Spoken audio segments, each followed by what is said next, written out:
Hello everybody. I think I'm just about ready to get started. So today is actually a pretty good week for a bonus stream of PSO. Unfortunately, I slept in very late. The week caught up to me, as it were, so I missed some normal stream time. So I figured to make up for it, we'll just do a bonus stream today. It is Sunday, rare drop rate week with some pretty good HBRs, honestly. Well, I don't know about the third one. But if nothing else, they should be easy enough to start with new players. I'm not gonna call it like the best of the selection, but at least the selection is interesting this time. So we'll begin PSO in just a moment. If we get enough people, we'll play at least a little bit of the HBR. Obviously, rare drop rate week is pretty much the I'm looking for items to complete my character week. A little more so than normal. So that will be including potentially a lot of bosses. And as I said before multiple times, I find that rare drop rate week just ends up outshining rare enemy week because you can get more overall drops compared to that week, and you're not even guaranteed to see the rare enemy, whereas you're guaranteed to see standard enemies and at least have a chance of getting their drops, you know, whether it's like a V801 or like a V101 in a casual run. There's definitely some room for improvement, as it were, in the other sections. But anyway, we're listening to Dynasty Warriors Gundam Reborn as we boot up PSO. PSO's taking its time. There we go, that took a while. So yeah, we'll see what people want to hunt today. I am totally fine with the HBR. It's mostly early quests, like it's Surface Episode 4, it's Spaceship Episode 2, and it's Forest Episode 1. So honestly, if people even just wanted to level characters while going for potentially good drops in those locations, it would be doable.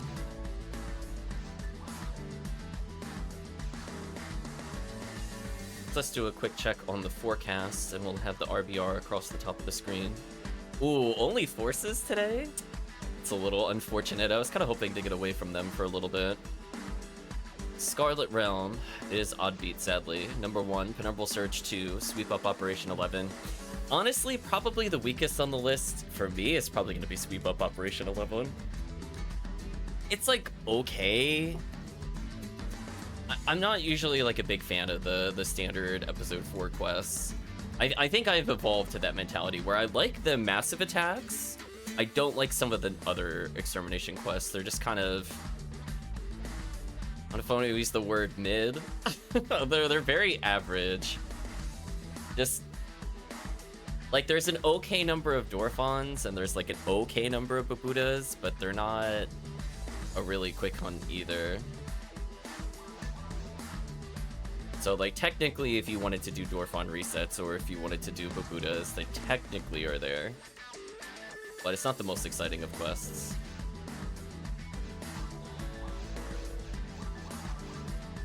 Let's do some warm-up while we wait for some people.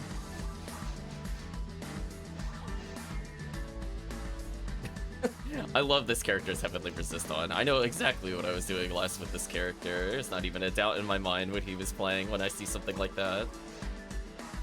Welcome, Tekkium. Hope you're doing well. Doing a little warm-up solo stuff. If there's anything you wanted to hunt, let me know. HVR looks okay. More excited for certain runs than others. Welcome, FrostMCG. Hope you're doing well.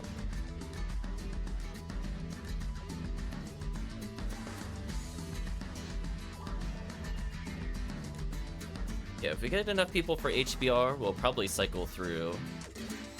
I was contemplating which ID to use for Scarlet Realm 1. And then I should probably write that information in my little quest document.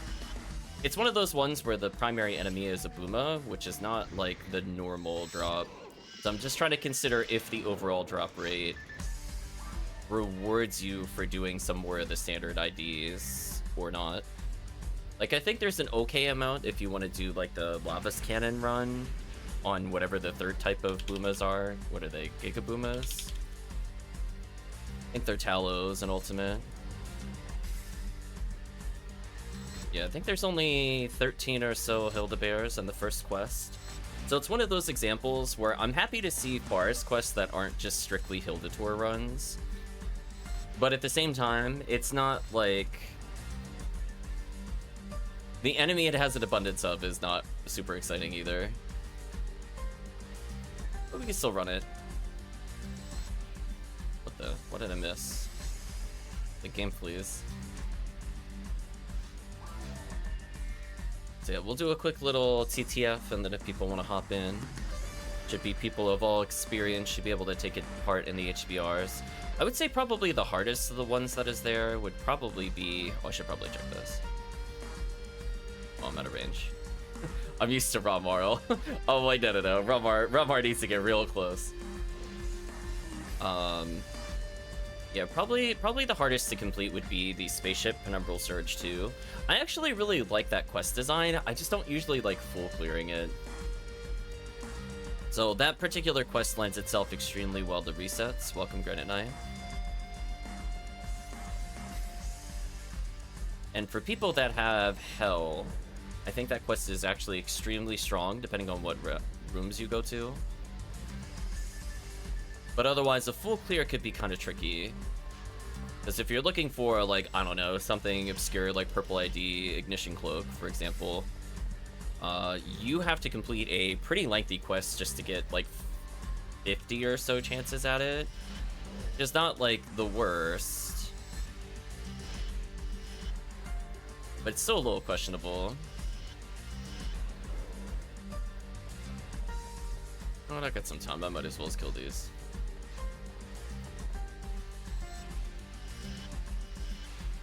Call that the Ramar privilege. It's like, yeah, we're still good.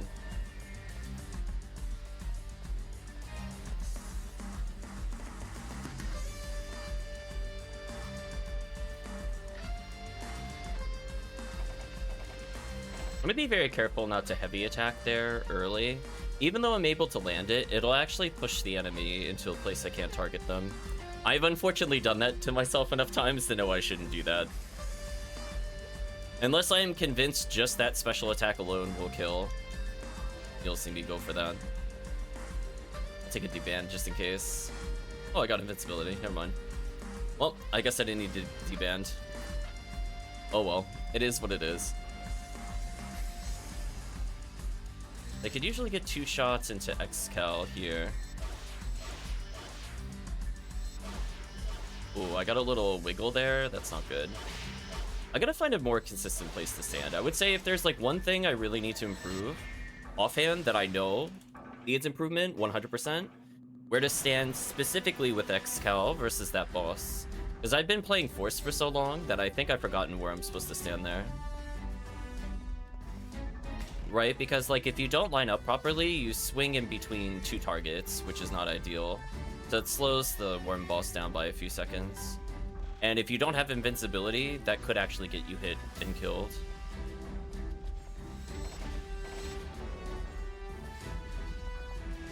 I'll take a safety heal here.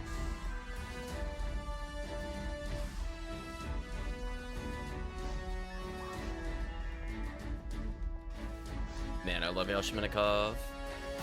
Though technically I should be using more charge type ME.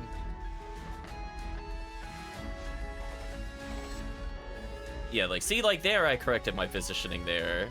I feel pretty good about that one, where I don't even look at the enemy. I'm like, yeah, the minimap, I should be close enough. If I'm the one that enters the room, it's consistent. Though I should learn to do that.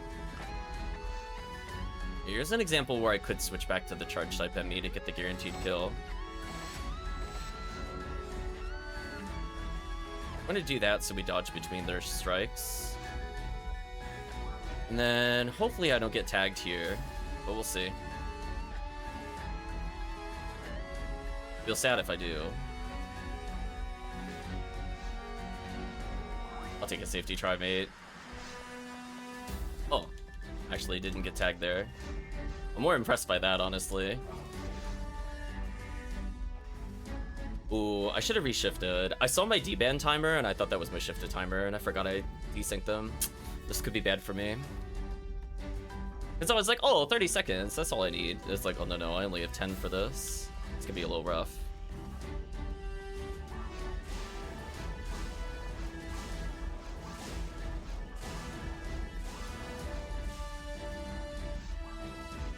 Oh, yeah, that's what I was worried about.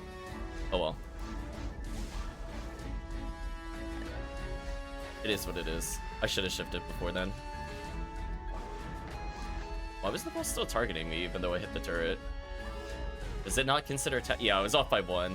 Oh, that's so sad. Yeah, I deserve that.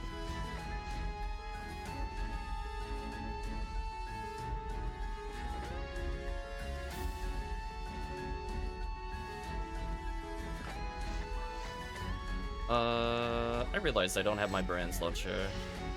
Unfortunate. Charge arm's a okay backup.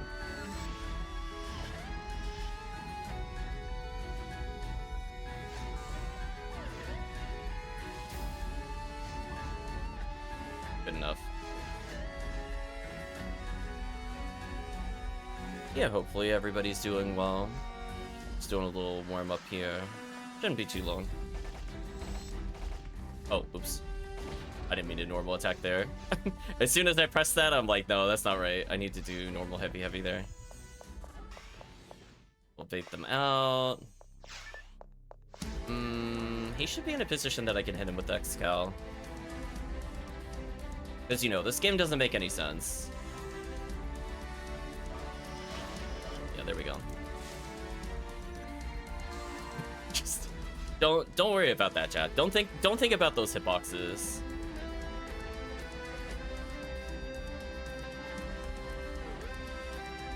Go around the trap.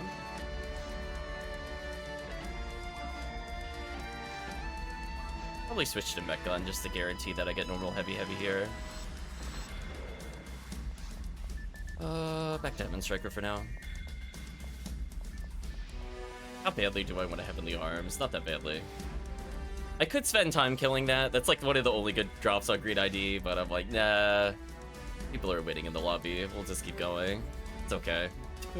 I mean, like, Green gets, like, what? Holy Ray from Worm, and then, like, Jack. Just, like, actually nothing from everything else. Man, Green ID got so nerfed. Listen, if they're gonna do another Section ID balance patch, please fix Green ID to give something of interest. It doesn't have to be, like, View 101 levels in TTF, but, like, they really need something. Like, it is really sad how bad it is. Where it's like, there is actually nothing in mines, and the Ruins is, like, barely gives anything of value. And their Forest is already not in, like, the top 5. So I'm like, man... Episode 1 feels terrible right now with them. I do think in general that they should do a general pass towards, what's it called? Yeah, unfortunately I ended a little far from them. That's unfortunate. That's fine, we'll take some damage here. Oh, actually managed it. I'll take damage there, just fight a slow start. Yeah, I really think everybody's spaceship IDs needs to get revisited. Like, there's a couple that are, like, mostly fine, but there are, like, a large majority of them are just completely unplayable. And I think a lot of that has to do with the fact that... What a jerk. Has to do with the fact that there's just a lot of bad drops in spaceship. Like, I was even looking at Purple ID, which is, like, notorious for having things like Vices or, like, generally fun mech guns. And, like, all they get in Purple Spaceship is, like, Ignition Cloak, and, like, that's it? I'm like, really? So I really hope they revisit those a little more.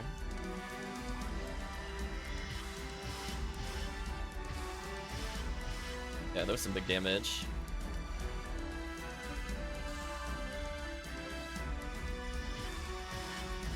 Oh, so close. So, you know, like, I'm not saying every ID should have, like, Daylight Scar, but, like, what's wrong? Like, why are episode 1 mines so stacked, and then why are so much of the other ones so terrible?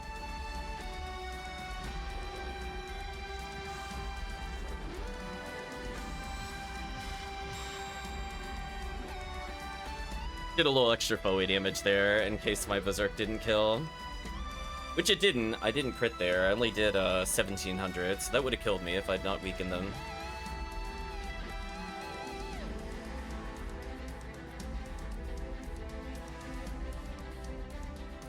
Yeah, you're doing 400 damage with Foe.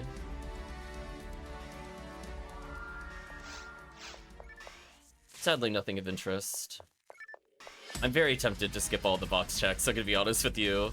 I have still yet to see anything of value from these. Across many years of playing, they have dropped literally nothing useful ever. Which is pretty impressive, given that this is one of the most run quests on the stream. So I think I'm actually just not even gonna check the other boxes. I'm done with you. Like, be gone with you. I'm tired of wasting my time opening those boxes. In multiplayer, it makes a little more sense to do, because at least, you know, you have coverage there. But in single player, I'm like, I'll clear to where I need to exit, and that's it. But anyway, I guess if people are looking to hop into a game, I'll be setting up for multiplayer in just a moment. So we'll probably start with a little RBR, and then from there, once we showcase those quests, we'll probably just go into like boss runs and stuff like that. Or if there's like a particularly good RBR, we'll go back to it, but I think this time there's nothing too exciting. Like Penumbral Surge 2, I like to show off, but it's not something I want to do like 7+ hours of grinding. It's pretty much like, are you playing Sky ID, Orange ID? No, don't play. Just like, in theory, you could do Purple for Ignition Cloak, but again, it's like a 12+ minute run before you even have a semblance of a chance of seeing the thing that gives you an item. Which is wild to me. It's like, there's not even like interesting hard ups there for most of the IDs. Like, there's just actually nothing. Like, am I really gonna kill 200 guild chicks for an LNK combat? Like, come on. Like, come on, team. Let's be real honest with these drop lists. Like, no one wants these. Yeah, like, I'll just read off, for example, Purple ID. I'm gonna harp on Purple ID in particular. LNK Combat 14, Cure Shock, Regenerate Gear PP, Magic Rock Moolah, Yashminikov 2000H, so not the good one, Agido 1980, Anti-Android Rifle, Panzerfaust, Rage de Fode, Fodre? Something like that. Ignition Cloak, Phonon Mazer. Like, I am not doing a full run for those. I am not sorry. Right, chat? Just like, no. So, I guess it's up to the group if they want to do Sky versus Orange when we get to the other place. But anyway, let's talk about the RBRs real quick. So, I mentioned earlier that Scarlet Realm 1 was the first quest. There's technically a couple items that are worth hunting here. But generally, you don't do Hilda Tour here. So, there's, for example, there's 62, Calling of Force. Oh no. I mean, I could just be forced. Don't worry about that, Tekkium. But from the standpoint of, like, Boomas, there's 62 of them. So, like, if you're going to hunt for it, you probably are playing the quest for the Boomas here. So, I'm imagining we would either play Red ID for general value or Yellow ID for general value. I don't think it's a, like, Purple ID friendly quest, because there's not that many Barbarous Wolves, which are the things that give Heavenly Arms. So, I guess if given a choice, I will probably just play Red ID into it, since I don't care about Hildator in this quest. So let's switch into Red ID.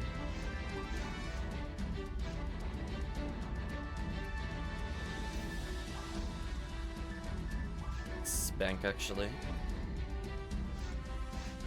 I actually like Force for the most part in Forest. They're one of the few times in multiplayer I don't feel like 100% useless, depending on the quest. Whereas some of the other quests, they feel kind of terrible. see playing Force in Ruins, for example. It's like unless this character is legit wielding Excal, it's not very exciting to be Force in places like Ruins. But Forest, on the other hand, I can actually do what the game wants me to. So I think some quests are actually more, I would say, favored to blasting with the Force. Anyway, I'm gonna go ahead and make the game, so that way we have Grimlock and Eden Jordan S, aka Tekkium and FrostMCG. Although Grimlock is FrostMCG, to be clear. So, I guess I'll just run the standards. I don't know how much I want to go Gofoi stack in this quest. That's always kind of the weird thing about Forest. There are enemies that actually do benefit from Gofoi stacking. Like, for example, the wolves can be deleted nearly instantly. So if there's like a lot of wolf spawns back to back, they actually die pretty quickly to that, as do the rappies. But the other thing is that fire doesn't really do a lot of damage to anything else. So I actually find, depending on the forest quest, I actually prefer just having Tempest Cloak with 3 seals on.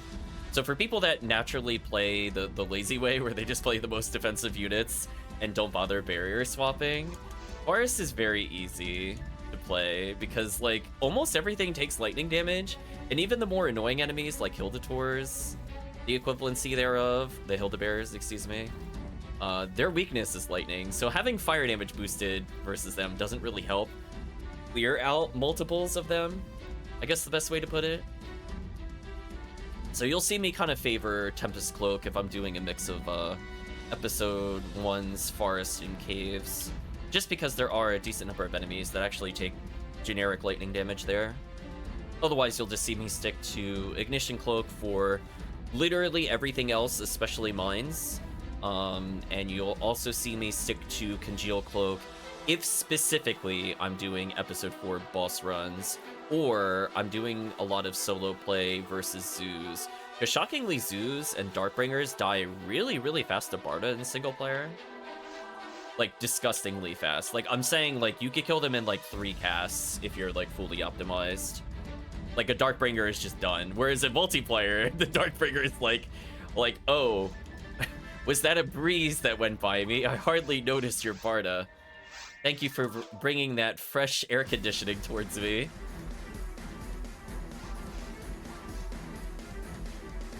I should probably go get a Cycle Wand.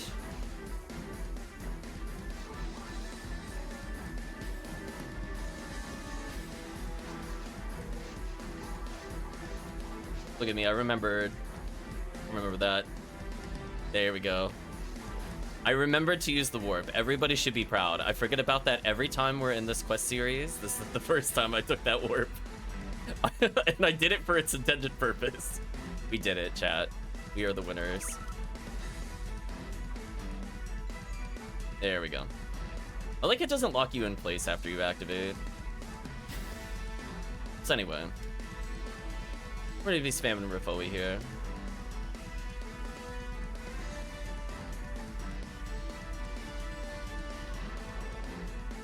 Yeah, I figured since there's so many Boomas, it's a decent chance of getting Discas.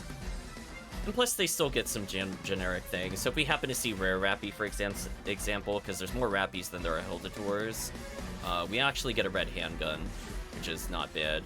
And Sacred Cloth by default on Rappies is also not terrible. Inferno Bazooka kind of not interesting, but yeah, like 1 in 114 for Disca of Brave Man when there's 60-something chances. Pretty good for an easy forest run. Hopefully we see a couple drop with the team here. The music got very dramatic for forest, I would like to say. This would have made more sense in Spaceship, for sure. You hit the switch. Don't mind me, just using Rifoi.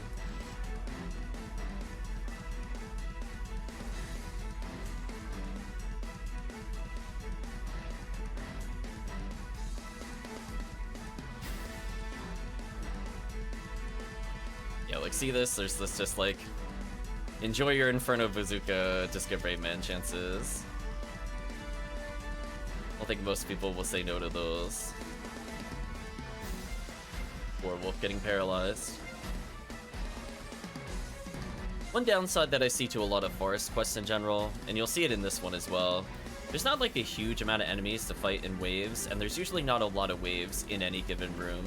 So things like Gofoi stacking, which are extremely prevalent in Episode 4, just kind of lose value here. Like, I can get a little stack here, for example, but like beyond that, unless this wave is also wolves, I don't get any value. Oh, I got a little value there.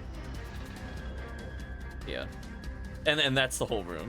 So it's like, I see where they're going with it, but I was kind of hoping for a little better. Just making sure I hit those Rappies.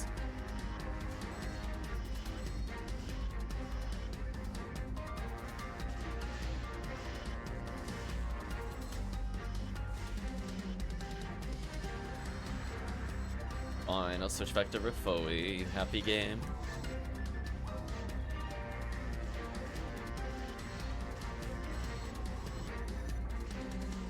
So you'll see, like, Rescue from Regal is usually my preferred forest quest, just because there are actually so many enemies in the spawn, and I'm kind of hoping to see, like, big, dense monster rooms that reward Gafoi stacking, or, like, positioning in interesting ways. Like, remembering where the Hill Detours are would be good.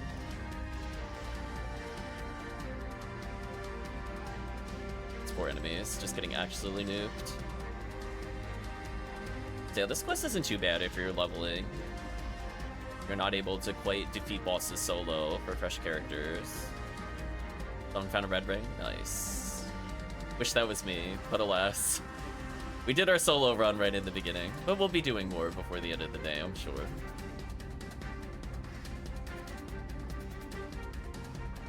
This quest extends from Forest 1 to Forest 2. We've played this quest a couple times on stream. So I'm, like, vaguely aware of the quest.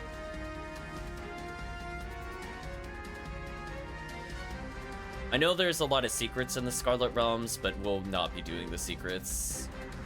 I think this one involves going back to... there's, like, a hidden warp after you're basically done with the quests in Forest 2. That is near normally where the switch is that you go to in Terrell's ego to then go to the Hill Detour room. There's like a mystic glowy thing that I think shows up later. I don't remember what triggers it. They might just be like quest end. Like when you get told the quest is done that you could go back. Then you could fight, I think, 2 additional Hill Detours. I keep saying Hill Detours, I mean Hildebears. I think they used like the parent and child model from the Forest quest, if I remember correctly. It's been a while since I've done the secret.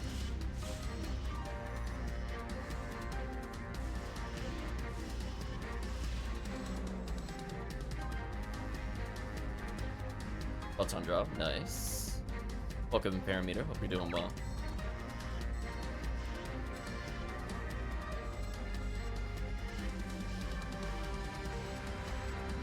That song's pretty good.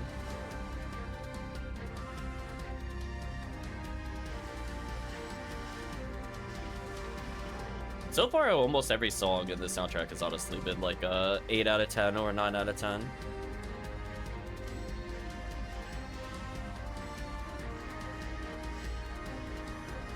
Eating chicken pot pie. Nice. I just made some chili. I'll be having that for a couple days.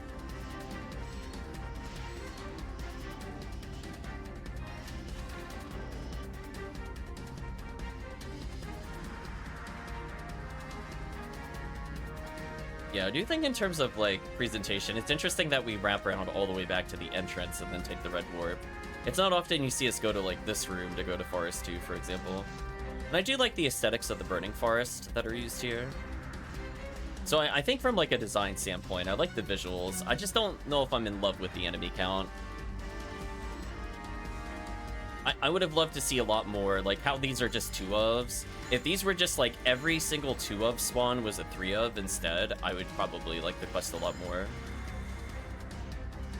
Like, just, like, honest statement. Like, I know they don't want to make everything, like, super difficult, but, like...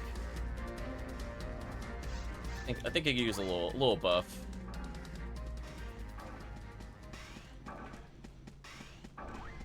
I don't even think that would really impact clear times unless you were playing Melee Hunter.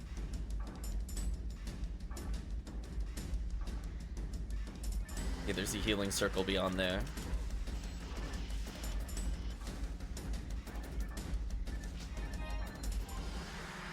Nice Heavenly Battle. We get a Heart of item here. Because, you know, red ID is silly.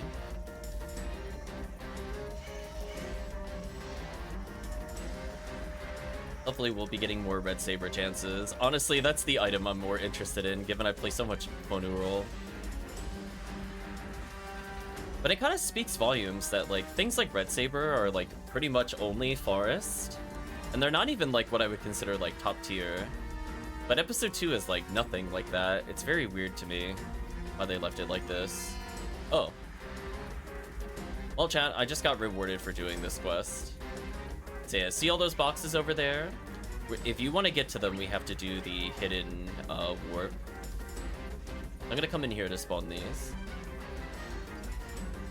So something of interest does appear over there. We'll go back to it. Otherwise, I'll just ignore it. I don't think I've actually gotten that many Heart of Twin Chakrams, surprisingly, despite playing a lot of Red ID TTF and doing full clears for them. Yeah, I think otherwise you can't go to those boxes. Later on, when we're done with the room, I think the warp will appear where I'm standing currently. But we really need to come back. I guess I will leave a Ryuker here for later. In before Hildator. I wouldn't mind another Magical Stern or Tista, honestly. If we're gonna be doing Hildator hunts, it just makes sense. Like, why would you do anything other than Earl's Ego, honestly? That's kind of the problem with that kind of quest, where it's just so clearly better than everything. And there's nothing wrong with the quest being strong, it's just, the problem is that a lot of the custom quests that have come out after that are just so much weaker. Yeah, like this is a better spawn grouping. We're fighting at least 3 to 4. Put out a little fireball for that Rappy.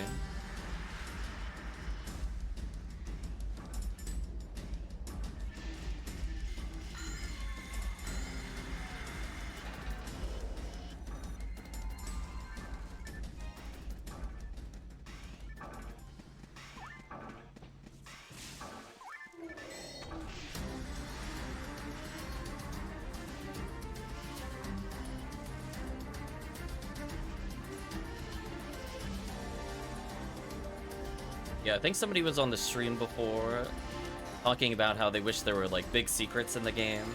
When this series first came out, people were trying to figure out how to get to the optional monsters and stuff like that. But I think that's like the most you're gonna get to a puzzle.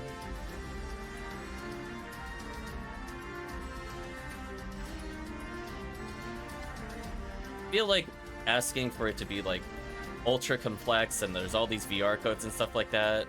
I'm like, I don't feel like that's PSO anymore, to be honest with you. I don't know if that really fits the genre. Yeah, I wasn't sure if there was something that spawned more waves there or not. Sometimes when you go against that wall, like for example in Terrell's, you get more monsters. Oh well, back down we go.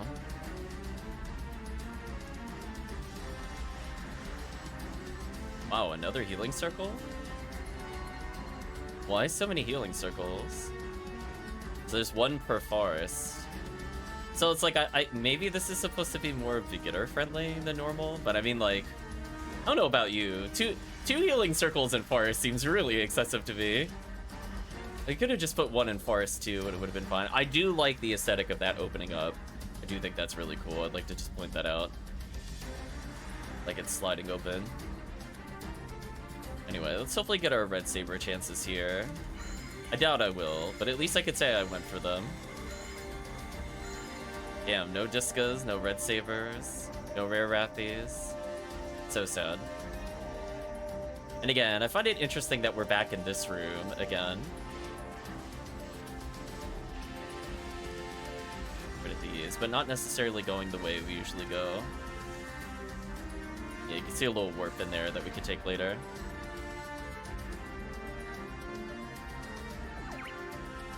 Nice. Everybody getting a photon drop.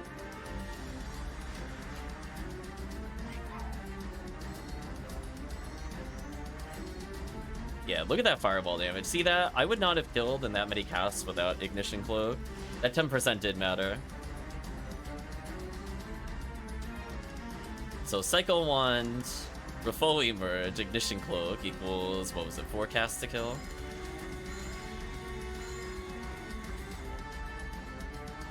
Come on, red sabers. Damn. I'm looking for one with machine percentage for chat clarity. I actually don't care if it has hit percentage. So if that thing has like 90 machine, 0 hit, I'm like, please give it to me. I want it so badly. But sadly, I don't think PSO RNG cares about what I want.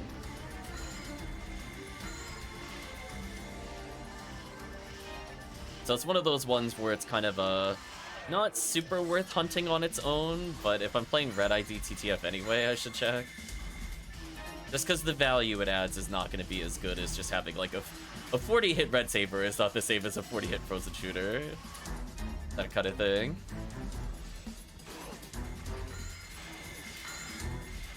Get frozen, idiots.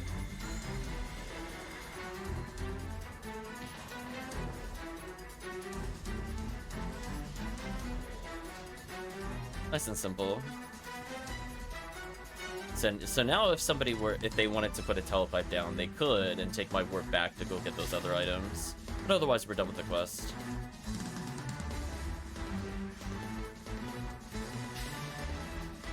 In fact, I could even take my warp if I feel like it. Welcome, Dango. Hope you're doing well. You know what? I might as well just go back to my warp at this point.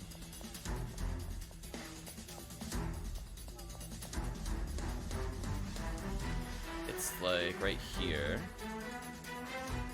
End up on this little platform. Look at us go. We'll showcase the secret since we're here. I was pretty close in putting the warp to where I thought it was, to be fair.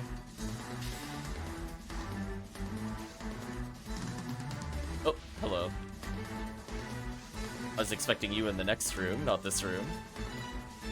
Sadly, no rare Hilda doors. I could just leave the quest if I want to. But now I feel like I'm on a mission. The mission is to troll them with Razond. I know. Hopefully you're doing well, Dango.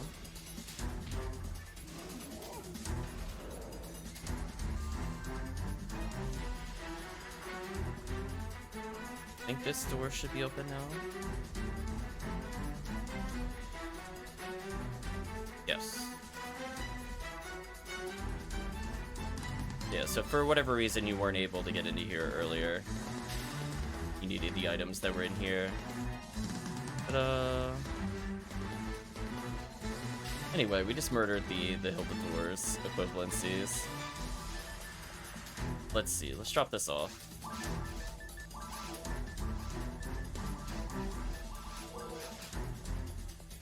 So I guess the question is which ID to play into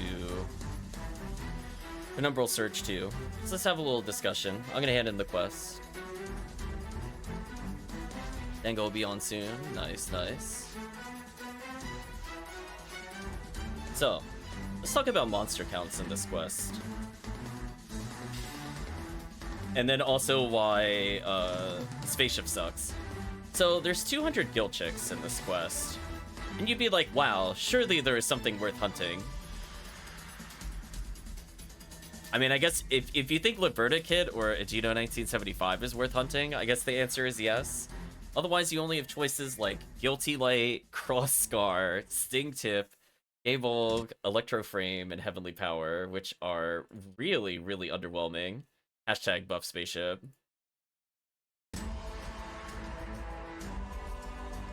Otherwise, there's 110 dub chicks, which, again, hashtag please buff spaceship. This one, at least, you can get Disco Brayman on White ID, so it's okay. The problem is White ID doesn't get anything else of interest. You're mostly just looking at Chain Sword versus Anti-Android Rifle. So I would have to say, based off of the list, I would probably lean orange. To be fair, Hell Needle plus Hellshot trivializes the spaceship.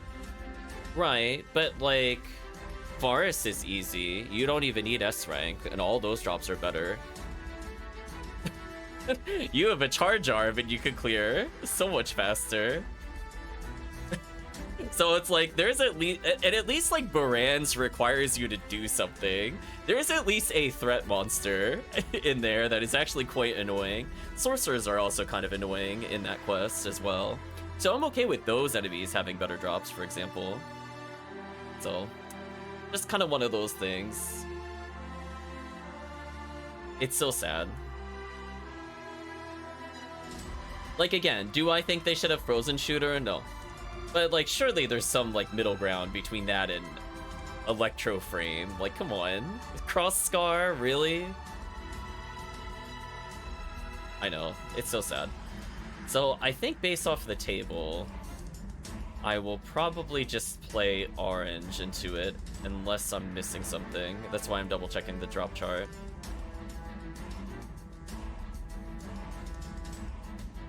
Yeah, because I could get Daylight Scar and Gurren. There are...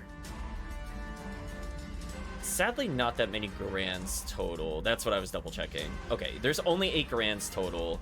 So even like the backup drops for most of them are really not that good.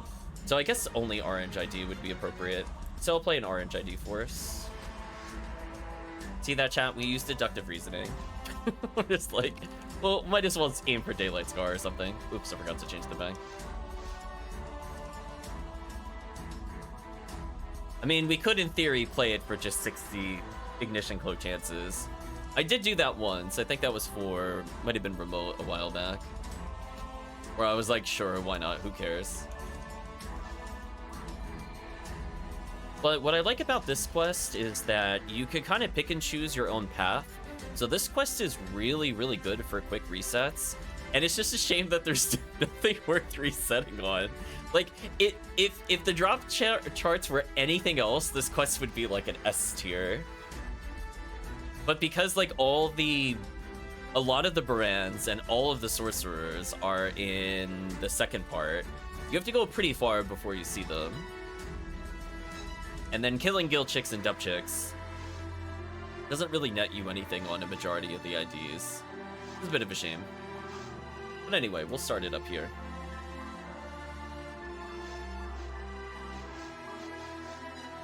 Oh, I saw that wild Dangotron. So I'd recommend, if you have Hell, to spam Hell.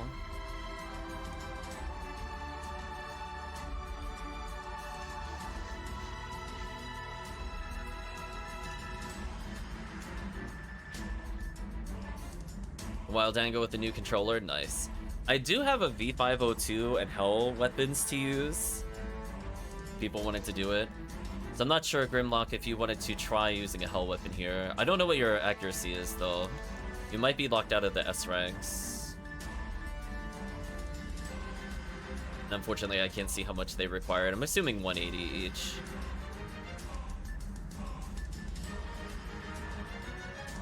Yeah, V502 is insanely powerful here. I guess I should just bring my demon mechs no matter what. There's really not a reason for me to not bring these. Because at least I can deal with Barans, maybe. Yeah, I'll be sticking to Bringer's Rifle, demon mechs. I'll just be spamming Megid more than I will Hell attacks, because my accuracy is okay. I think once I get another V101 on this character, I think I'll switch to doing some other things. I don't think I need... Yeah, I'm assuming team will clear out most of this, so I think I'm just going to aim for Bringers to deal with Sorcerers and or Barans. I'm worried about Hell's specialty on the other characters. But anyway, let's do Extermination. We're gonna Bull Surge too. Absolutely, we're skipping dialogue. Like, get me out of there. I'm not doing that. I was gonna say, the true episode 2 test. Which way do you go? So anyway, it's important that we probably stick together since we're of varying experience. Essentially what's going to happen is that there's a panel we have to touch over here to start the quest. And then from there, in the corners of the room will be warps to different areas. So like, if you're playing like all decked out party members, absolutely split up. Otherwise, I'm just going to go in the bottom right first. I'm going to go to the yellow.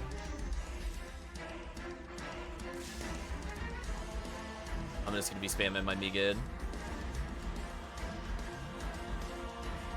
Hey, why can't I hit this? There we go.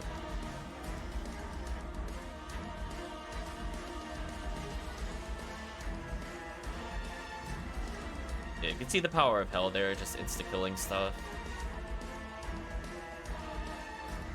I don't 100% remember what each of the rooms has. I actually remember more of the final area than anything else. There we go.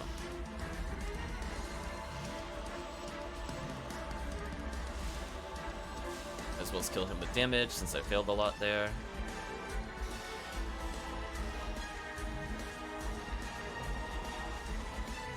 So you can see I'm doing an okay job. I have Piercing Megid with this character, as I'm a Faux new roll. And like, at least my Megids are okay. I might get some multi-kills in this room. So again, I'm like actually not terrible at clearing here. These...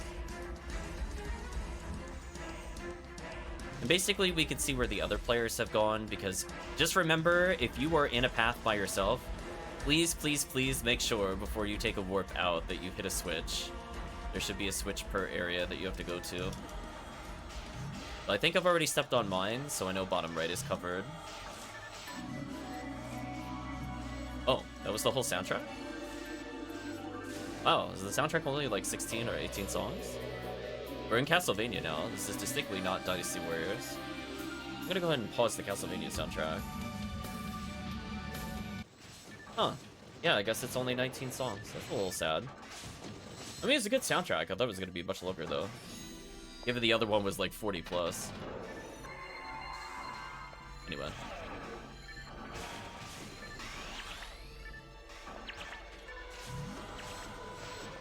Whenever you see dub check, you always look for the switch, so I killed the switch. Basically, as long as I'm on a path with a lot of wolves, my clear speed is actually pretty good. If I'm on a path with a lot of heal checks and stuff like that, it's... Oh, it's not good.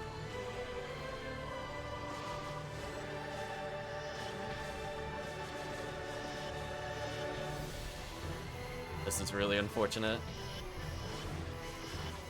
There we go. There's my demons kicking in. Thank you for the freeze. So anyway, so that's why I brought demons. Just FYI. I am not dealing with that normally.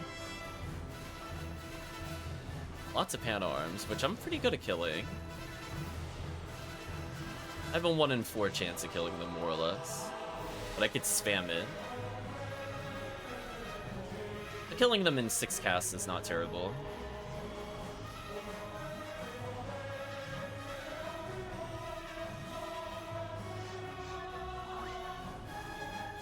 This is the Blade Storm game, one where they based everything on the 100 Years of War. And we're still going on Dynasty Warriors spin-offs. That'll be the theme for pretty much the next few times that we do sessions. And by few, I mean probably like 20. There are a lot of spin-offs.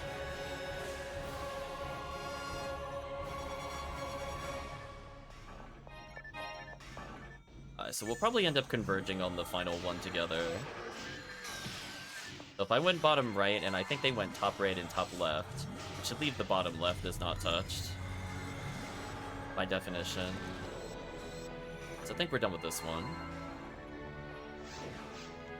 Oh, no. We got warp further. Never mind. Got my hopes up. I'm gonna go ahead and Zalor here, so our team members can do a little more damage.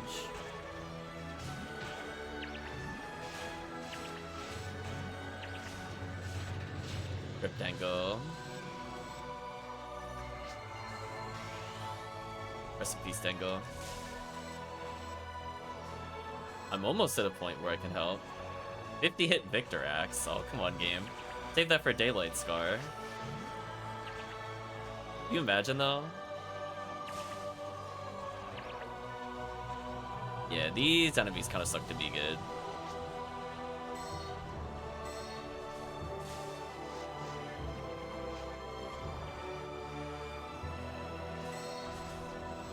Put down a telepipe in my area if it was recent.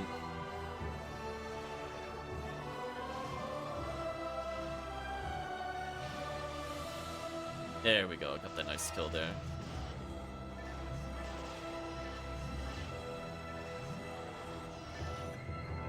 Yeah, that's the other thing too. If you do need buffs, I'll just leave a Ryuker up, so if you just come to me, I'll just rebuff you. It's that easy. I'm not gonna be fast clearing my own stuff. I'll be here for a little bit. Well, those... I think we're in the final room. We're getting there. Victor Axe has been found.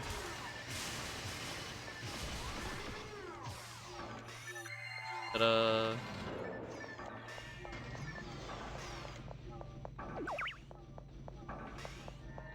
Look at us go. Switch acquired. Why is there, like... Oh no, is this one of those soundtracks where they did not cut it properly? So it looks like top right is done. I'm assuming nobody has gone bottom left. I'm gonna touch bottom left. Oh, it looks like somebody was here. Never mind, Dango was here. Rip. Well, we found Dango. Although, if Dango is here, why is there a switch that hasn't been hit? Oh, maybe Dango died and then came back through here? Because there definitely was a switch that was not hit, and I could tell that it was not hit because it wasn't lit up on the wall.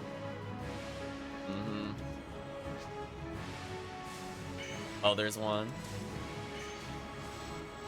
Looked like it was red when I walked by it. The top right did not look hit correctly.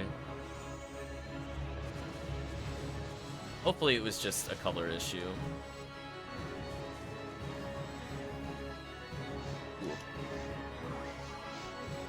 Man, I'm burning that much TP without it.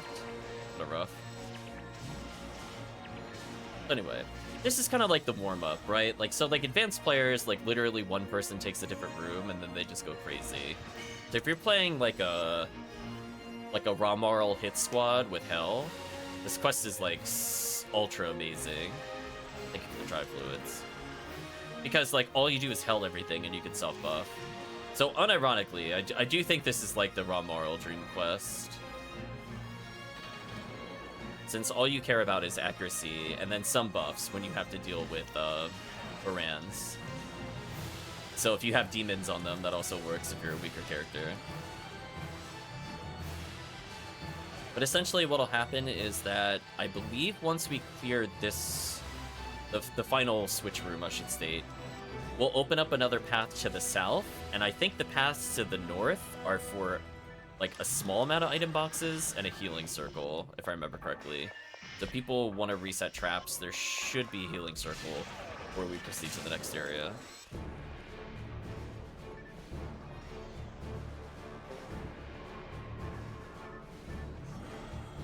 One day, Meeg, it'll work.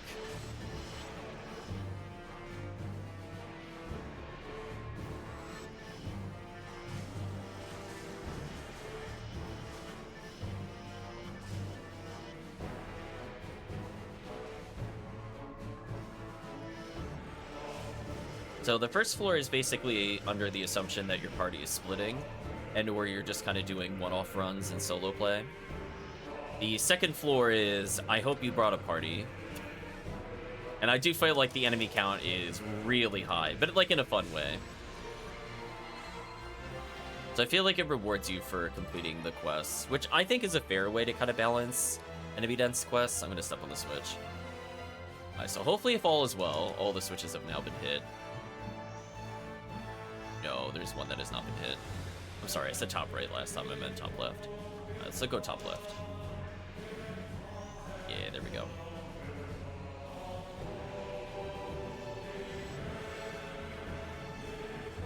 There we go.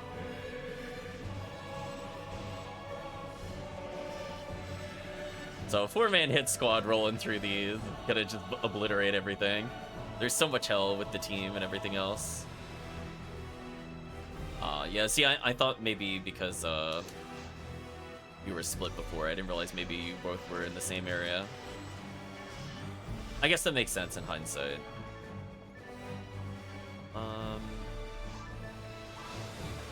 Ended up here. Interesting.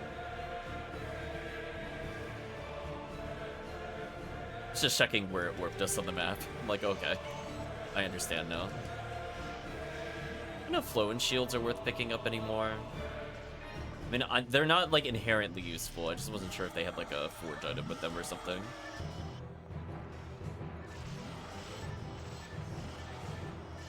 Excuse me, it's Bladestorm: The 100 Years War. Name of the game. I finally caught the title as it was loading something. Yeah, the hit squad is here, chat. Grimlock already 109.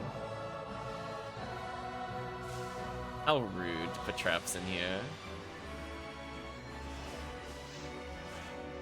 You know what I should do, unironically? I'm gonna leave for a second. I know exactly what I want to go pick up. The team, if you have your accuracy reader, I recommend you taking a look at it in the next few seconds. Just kind of keep in mind whatever your hit percentages are.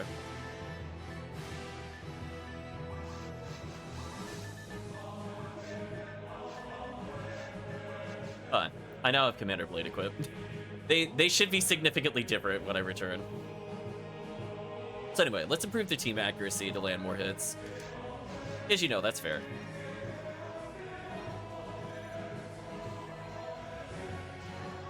I'm not using demons, I might as well do that.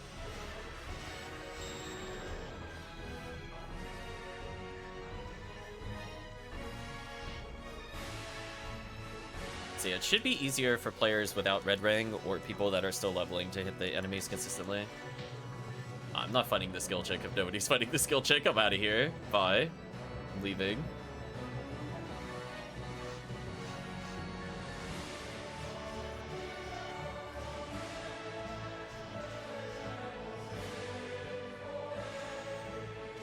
There we go. There's the start of the Del Sabers. Goodbye, Del Sabers. Yeah, things like Del Sabers are kind of annoying to hit, so I figured it'd probably be good if I just boosted team accuracy there. Just to kind of guarantee the kill.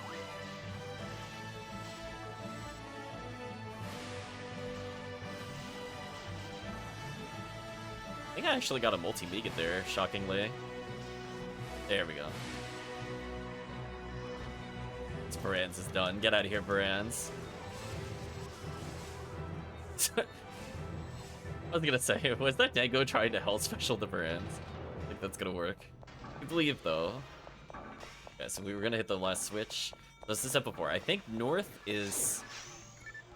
you know, once we hit this, we're gonna get swarmed, of course. But north, I believe, are the healing circles and item rooms. South is progress. So I'm gonna ignore this since I don't need the healing circles. Nice, I got the shotgun element. What I want to see.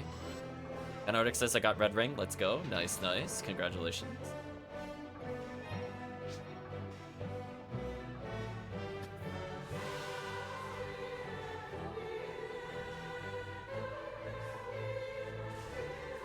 Up those. Okay. So we'll just proceed further. I will say the only thing I don't like about the quests are the visuals for the laser gates here. Make me a little upset. As they kind of transition the color of the laser gates, and this is like one of the only times at PSO where that happens. So I was like, are the lasers actually active, or... Especially if I don't notice the color coming in the room. Like, if you come from the side room, you don't necessarily see them. At least you could get Gurren from the Sorceress, I guess, on Orange ID. That's not bad.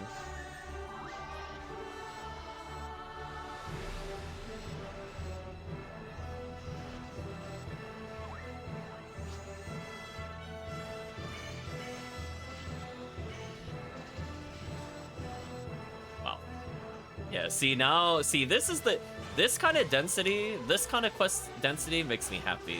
Like, our first area is not bad when you're playing solo. It's not amazing, but man, it feels like this is the reward if you manage to get through the top floor. I think how more quests should be structured, honestly.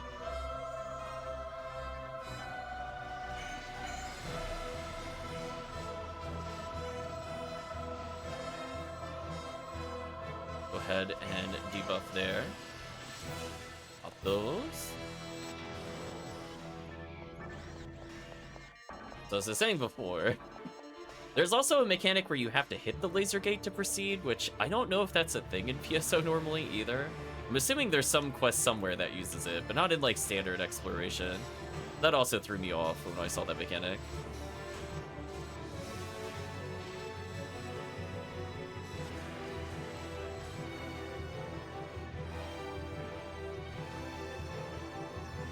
Yeah, just look how many enemies we're fighting. Nicely done, team.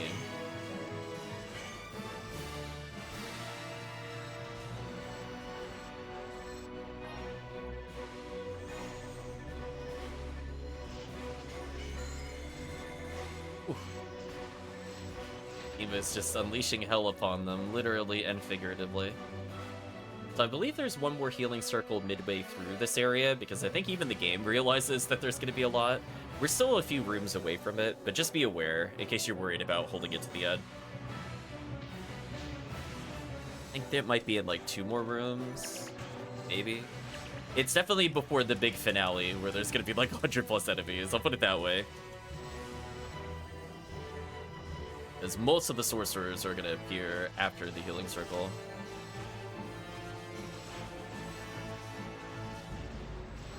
It looks like Team is just mopping everything up. Should have called this quest mop-up operation, because Team is just annihilating them. Look at this. Team's just getting tickled out here. Very ineffectual blows from the enemies.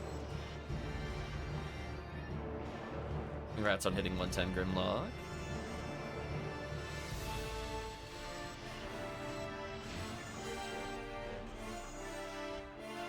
Sadly became untargetable there.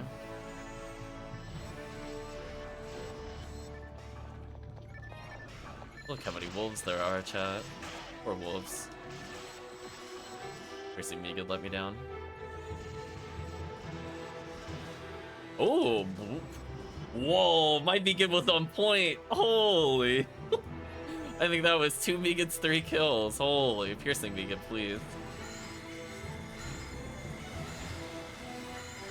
I'll spam Rabarda as a backup freeze trap. And we're good.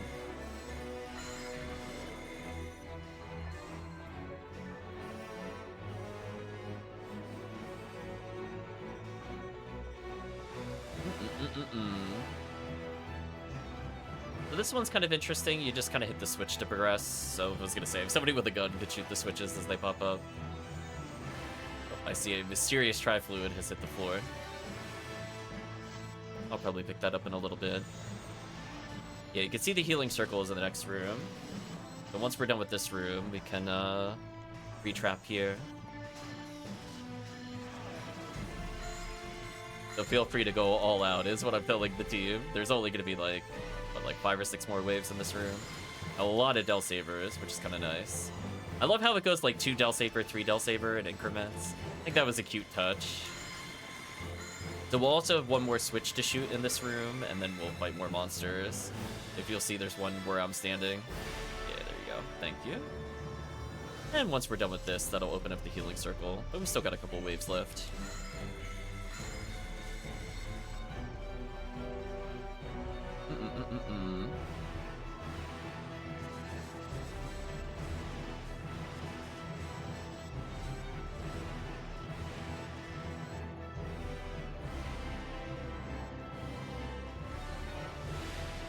I was gonna say, the checklist for today says Dango is here. Red Ring, X-Cal. Make sure to get it for Dango. So we'll do a couple of those after we're done with RBR.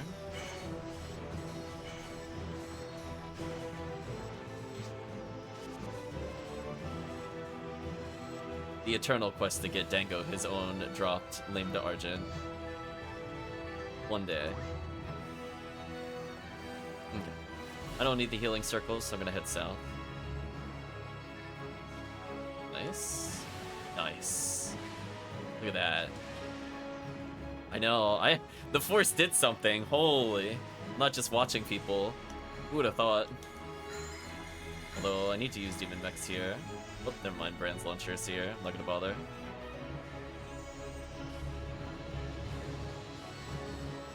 So yeah, so really like this area in particular. I like how the amount of healing circles in this quest makes sense. The prior quest, not so much. I'm like, do we really need 2 healing circles for Forest 1? Forest 2? Like what? Even 1 is like, unless there's like a lot of Hilda tours. I don't know. Just Forest, you'll be okay. That is a massive amount of murder that just happened on screen. I like how they're not even spawning on my screen. They're just like gray shadow things. So they just don't even fully load in. They're already dead. I almost killed them with ATP. That would have been the great shame. Right is boxes. I don't think we care about those. You can check them if you want. I'm gonna go left.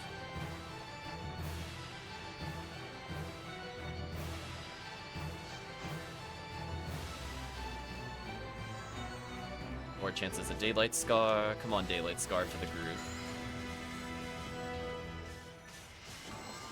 It has the same drop odds as the Lame to Argent from our other one. Get there. It would be very sad if we got Lame to Argent on Dango before he got... Oh, I'm not gonna lie. Given how much we were pumping Excals at one point, all those cookie quests... But I guarantee you in Halloween, if Dango somehow still doesn't have it by then, there's gonna be a lot of Excal quests then. Poor guild chicks get murdered. Reapply buffs. Here we go. Like the choir building up as we just go on like this massive killing spree. Certainly something. Or PSO. You can see the XP is pretty solid. I mean, it's got a 25% bonus, but again, it's got the average 100 XP a second. But we're fighting, like, pretty good amount of enemies, because dub chicks don't give a lot of XP, keep in mind. But with the raw number of enemies we're fighting is pretty high. Want that die grinder. But we're not quite at the final room yet. I think we gotta hit like a busted laser gate, and then I think that leads to the intended finale.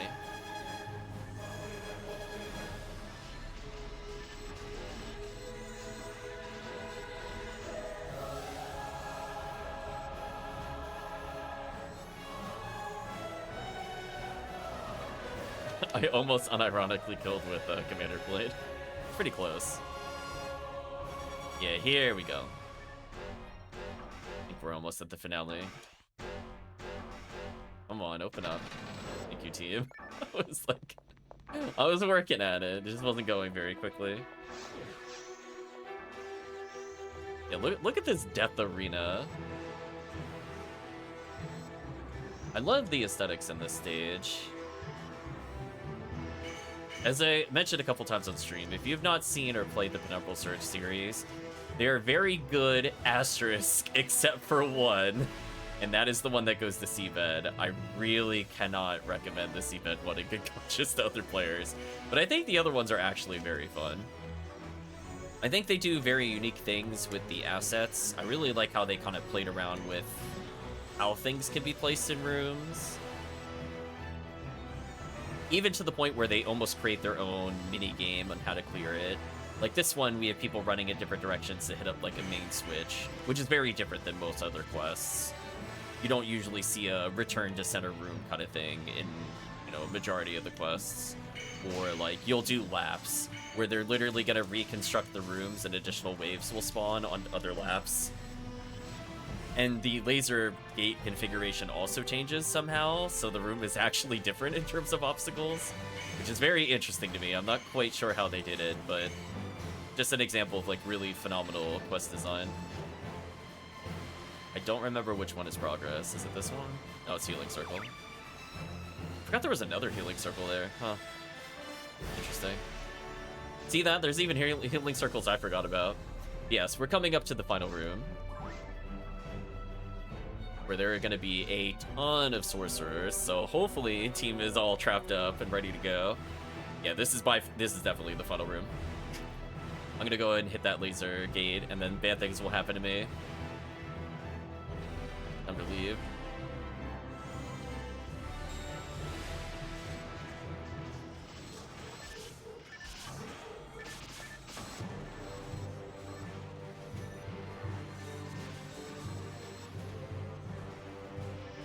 So yeah, so beyond that gate is the end of the quest. There is nothing beyond this room, so if you see sorcerers go all out, do not let them attack.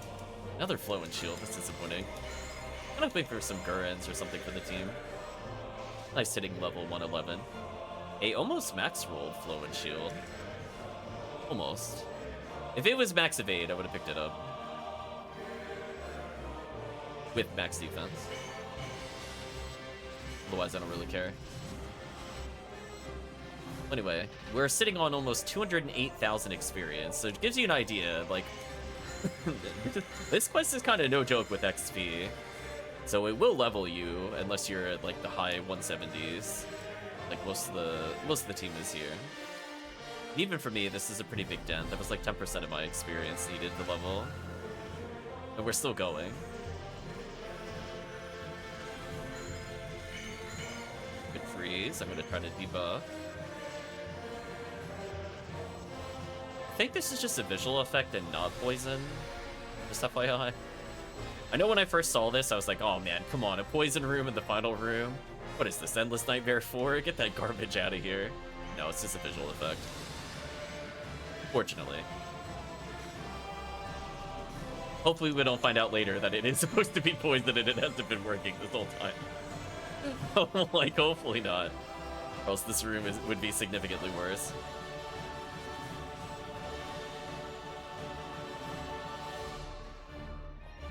I was gonna say, Grimlock now with enough HP to survive Dorfon in episode 4. We'll touch upon that, and then if team wants to just do, like, TTF or whatever, switch back over to them. Sting tip, don't get me excited. I thought you were a photon drop.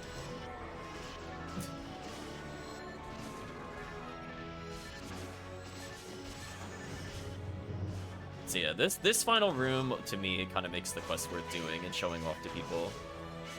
Just because there are just so many spawns back to back to back. This is the kind of quest that I like to do, chat. Listen, no complicated navigation, no puzzle solving BS. Like, listen, just survive the hordes. That's all I want to see. I'm gonna try to pop the pan arms up. There we are.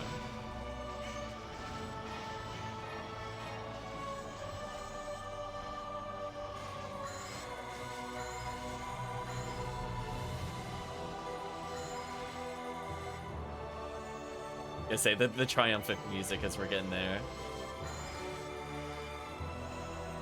Yeah, just look how many raw enemies there are.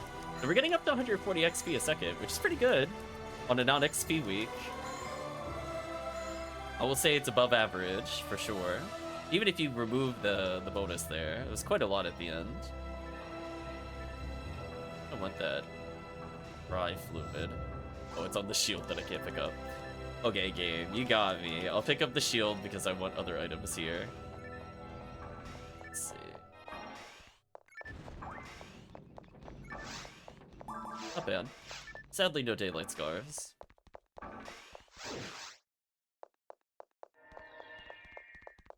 Yeah, I don't know why in this soundtrack list they just left in like 30 seconds of silence. It's not YouTube's fault. It's whoever uploaded the soundtrack. We have to tell them to just please just do better. Like, come on. Like, listen, it takes like legit 10 seconds to trim dead space in a song. Like, you load the song, you go to the section, cut, save, done. Just like, that's all you do. It's not complicated. Oh, man. Well, I'm gonna manually skip this since they put a ridiculous amount of dead silence in that song. For some reason.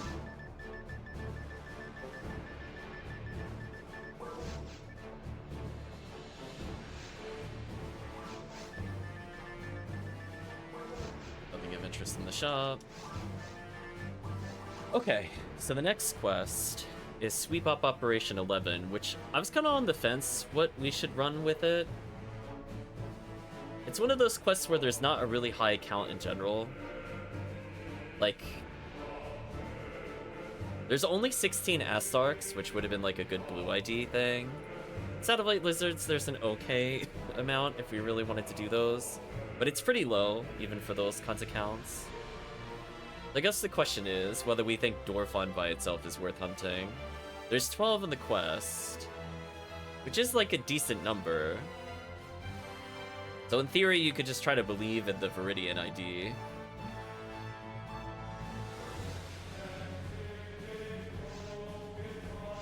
I wish it was still rare enemy week with this particular set.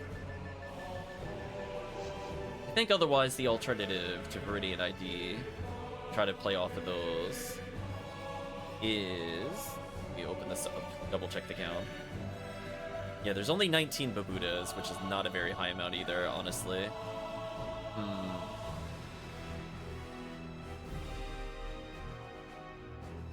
Let me double check one drop check here. How many zoos are there? There's 13, which is also not a big number.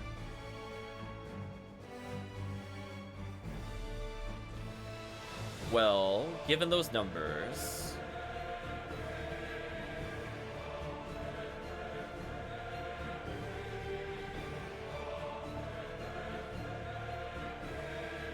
I guess you could still do red ID into it, I guess.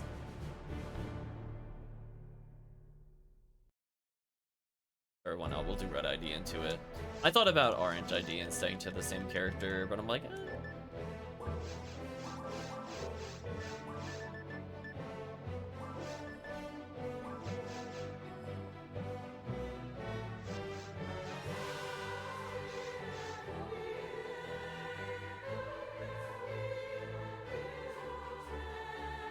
Or actually, well, hold on, let me check the count one more time.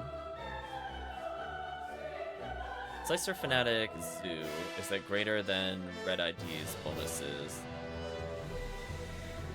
There are a decent number of Zabukas. You know what? Actually, based off the enemy count, I think it actually makes more sense to stick to Orange ID. I changed my mind. They're very close, so I'll just stick to this character, so I have to menu less.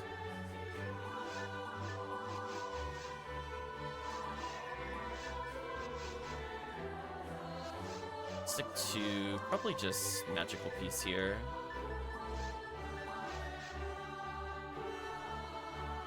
So we'll do one cleanup here, and then we'll probably do some TTF rare drop into... I don't know.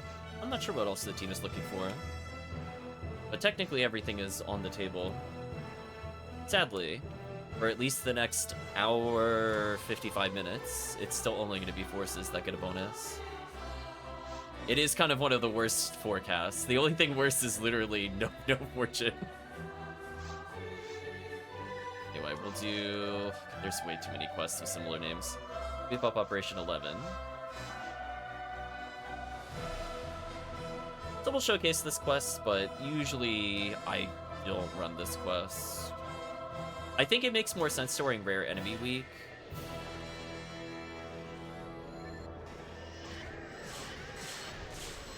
Love the pew pew laser on the odd beat.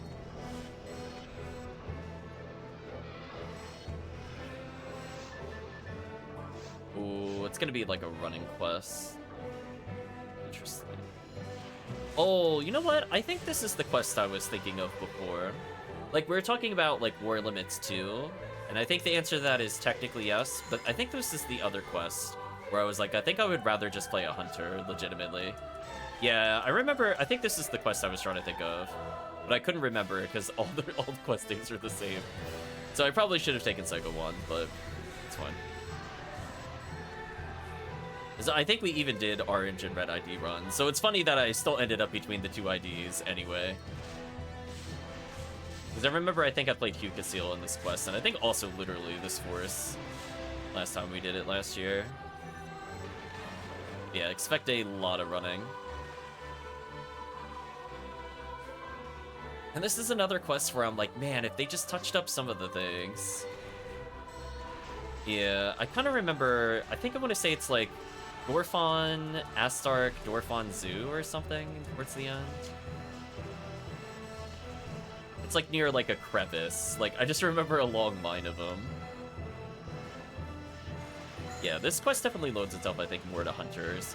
So what we were talking about before, whether or not I would play HuCast into Episode 4 or Hugh Casil, this is like the perfect quest in HBR, where I would literally just play HuCast in this. If I'd realized which quest this was, I probably would have brought a cast normally here. But obviously we still need a force, so I'll play the force, but it is what it is.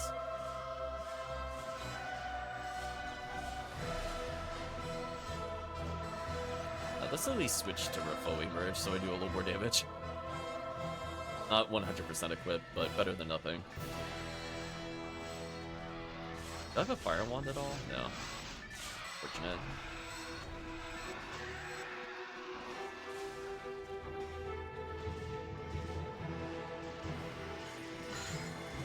Dwarfon, B801.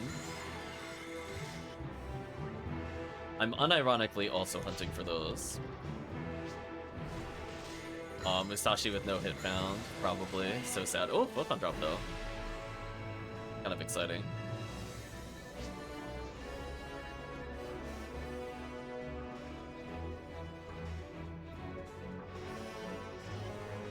Good call on the Dwarfon. The paralysis from the team. It's over, Dwarfon. We have the stun gun.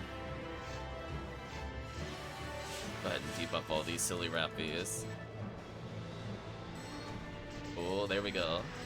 I do want to say, I do kind of recall. I'm going to put out one before we hear. Yeah, there we go.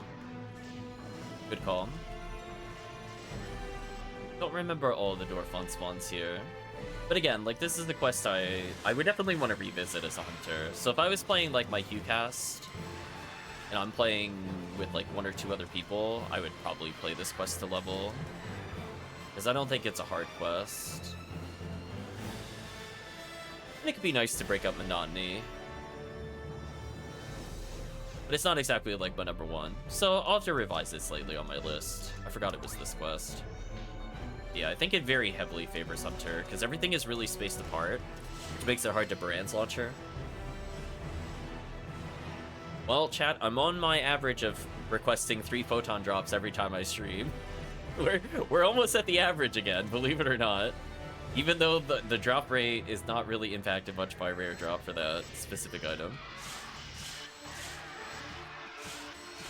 Come on, Slicer Fanatics? Come on. Give us a little something here, game. Yeah, I wish there were just, like, slightly more Astarks to make it better for Blue ID. Like, instead of, like, 15 Astarks, if it was, like, 21 or 22, would have been so good.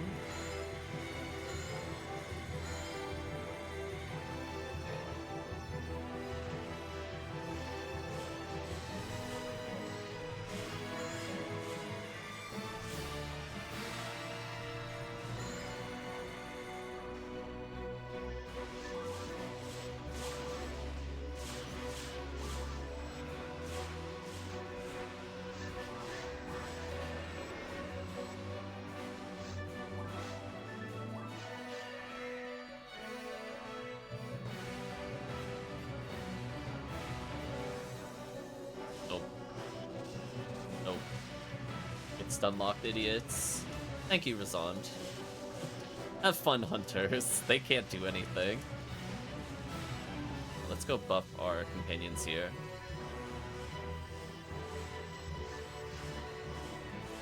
I'm surprised I'm not holding a Glide Divine on this character. I actually probably put Glide Divine on this character if I did this quest again.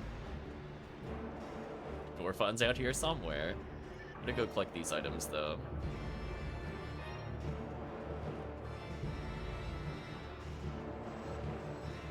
We're almost done with the Bladestorm soundtrack as well. Another very short soundtrack. Kinda shocking, honestly.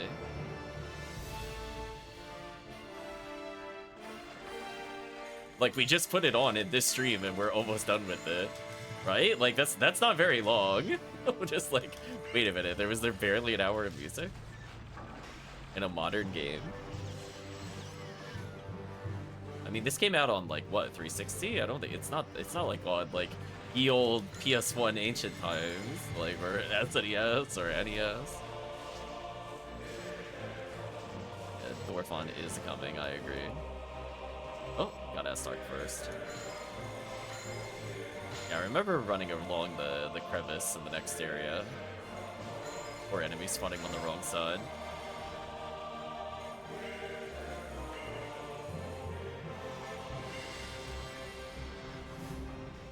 I thought the lizards were gonna spawn closer.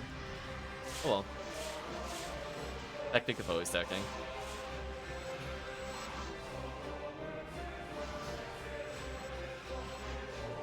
Believe it or not, I actually have to look up yet another soundtrack.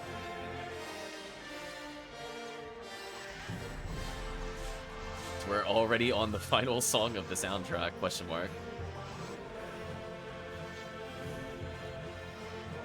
Hello, Dorpon.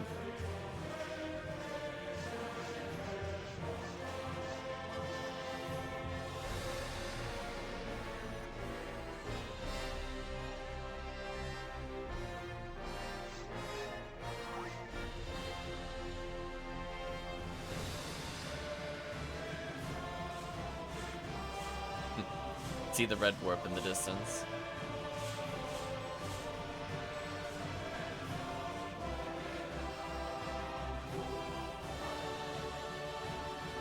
Come on, Slicer Fanatic, come to me. Like one with hit percentage. Keep it on this character.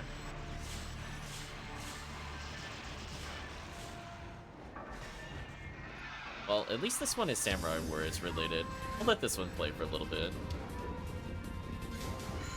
This is every Hanaji theme in Samurai Warriors. And at some point I'll interrupt this to go find a new soundtrack.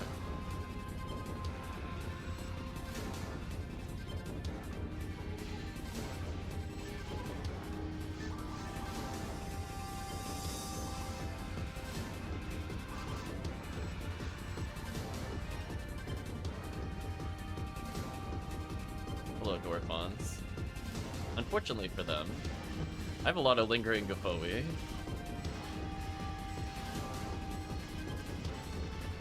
Ooh, they're just getting melted by chat. Holy.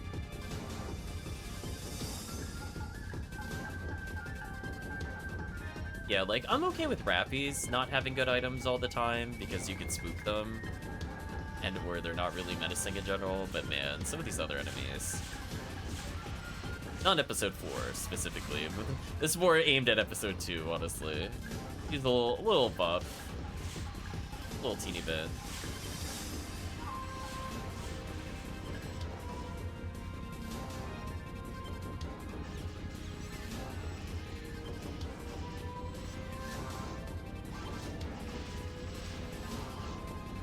Oh, I saw demons get used. Rip. Dorpon.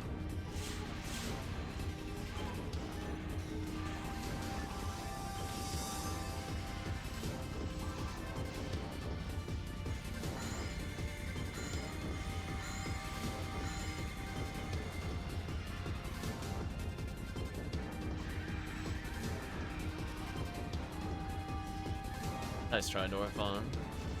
Keep it on.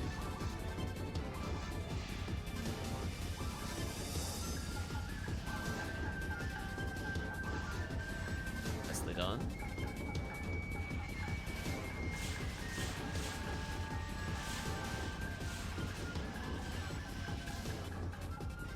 So many Sabudas.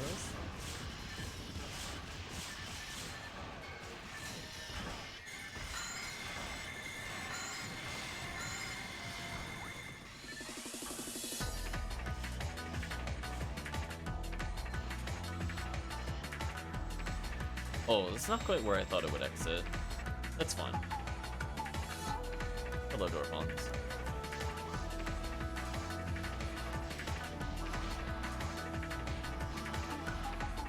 Slowly chip out the satellite lizards. The team can just kill the Dorphons.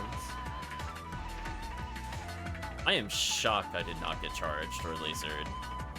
I am frankly shocked that I've not been hit. How did I not get hit by anything? Okay. I for sure should have been hit by something there. What actual madness.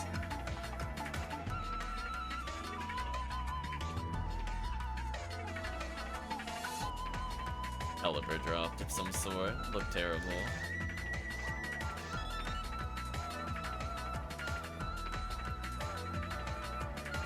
It's like... I'm just like, okay, I just kind of stood in the middle and Gafoi spammed and it worked out.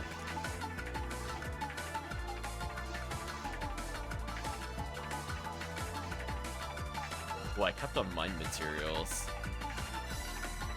And a mine for later. Oh, no real reason to restock. I guess I'll switch over into just the old classic red ID TTF, unless chat wants to do TTF on a different ID.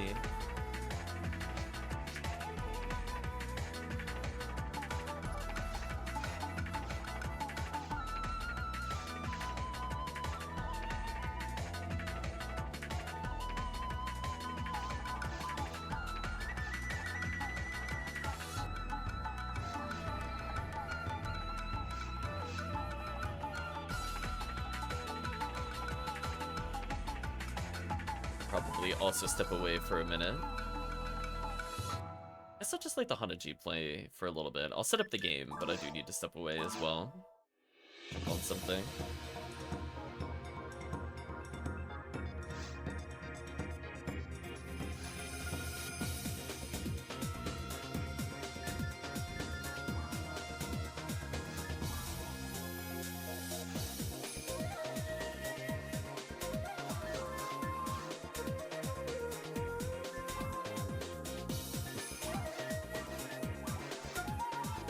Let me go grab the Commander Blade. And, yeah. Move on from there. Let's do probably, like, 4 TTF, maybe 5. We might circle around to it at the end of the night as well. Because it is rare drop rate up, which is, like, pretty much the time that you do it. You're gonna go for it, seriously.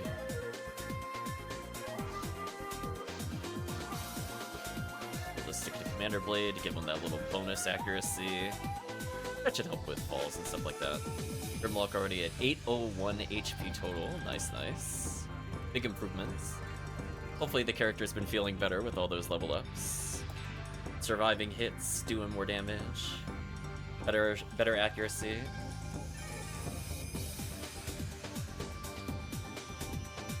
We'll be right back as well.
Okay, I am back.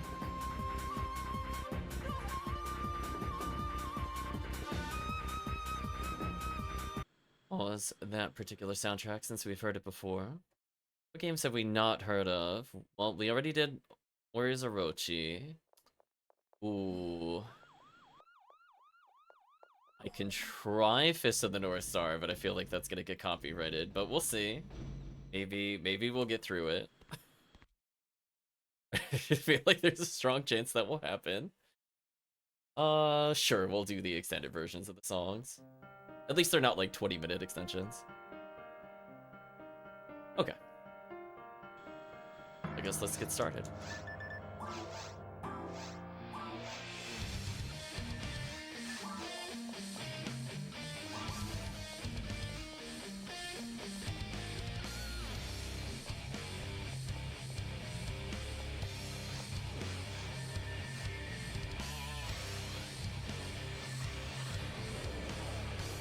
Only want this first room clear. Sure, I'm on Ripoi first, so do more damage. Unfortunately there, they got me stuck.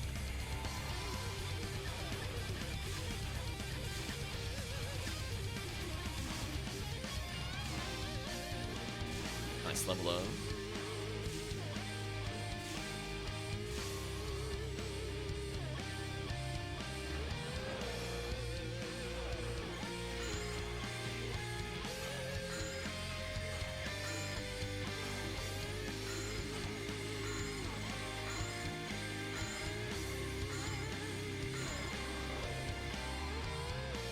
gonna kill the Hillbill.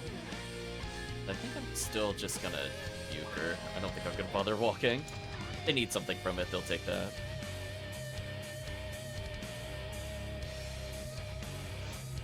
There we go.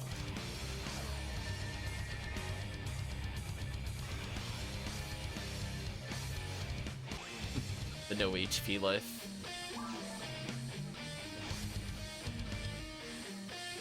There we go.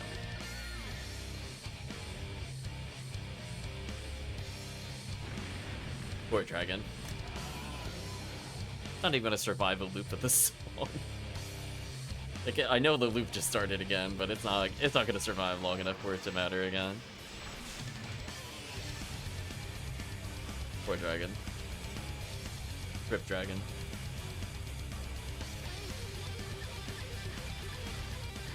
The music's going off, dragon's sleeping. He's not a big fan of Metal Chow. Slightly too early.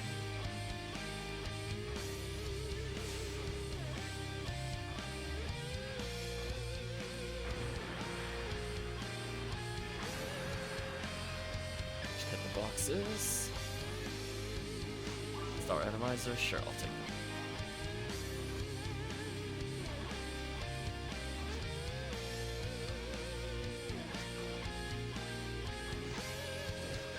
Oh, yeah, Valkyrie is like this weird stick animation that's usable by hunters.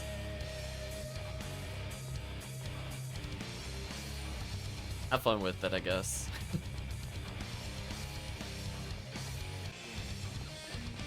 Oh, that was an awkward cut in the song.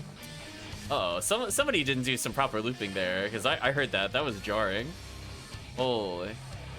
Well, these guys are ultra dead. I don't need to assist you who casts here. I know where I'm not needed. Just gonna walk away. Let me clean these up. Much better.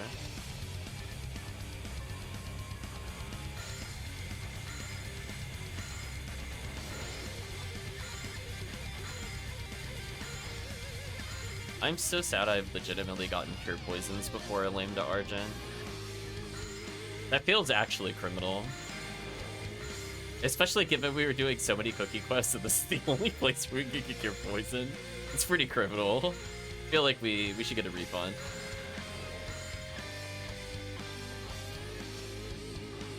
Red Slicer, nice.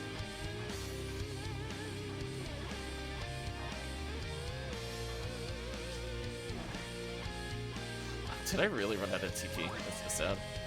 Oh! Wait, Ryuger blocks Foe? Wait, that's a thing?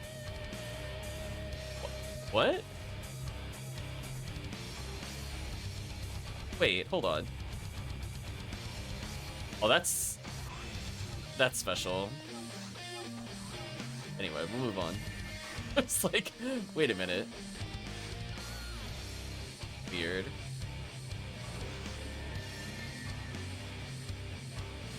It looked like it was not going to the far wall, so I guess it depends on where you stand on it. If I'm standing on it, it goes through. But it looks like if I'm behind it, I do actually get bodied. Get accuracy up for the Dark Flow Swinger. You know what? Joke's on you. You targeted me. That's what you get.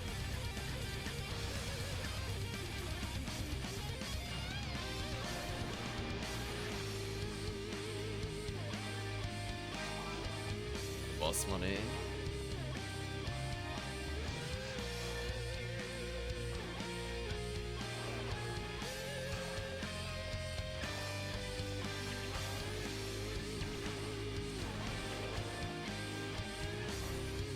Be alone, Mr. Gilchick. I want to play with you.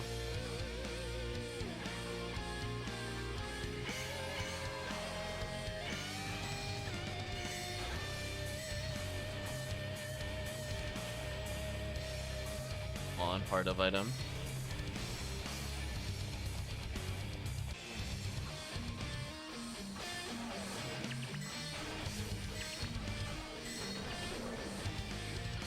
Four enemies.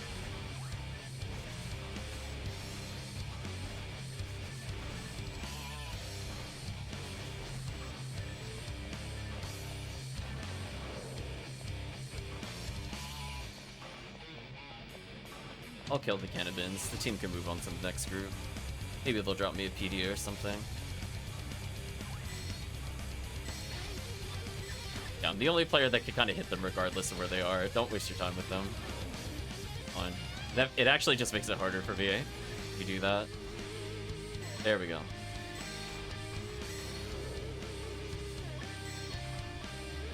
There we go. These. And goes clean it up.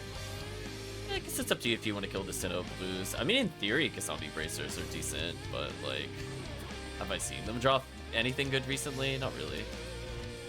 We'll just regular Foey him out of disrespect, though. Max disrespect. Single Foey KO.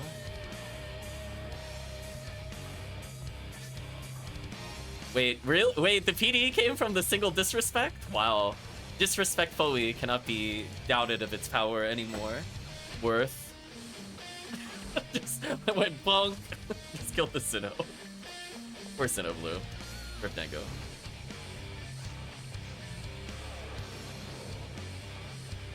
I'm gonna come revive Dango. There we go. I'm sorry, Dango missed. In my defense, I put Commander Blade on. I can't help you any further. Beyond that, it is not my responsibility. I'm gonna do Red Saber, set up the menu. We're gonna do the trick he does. I'm just gonna melee into it.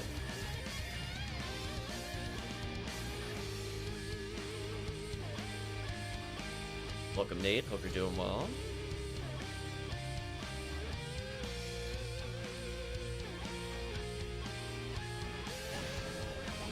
Huh? Team? Let me stun lock.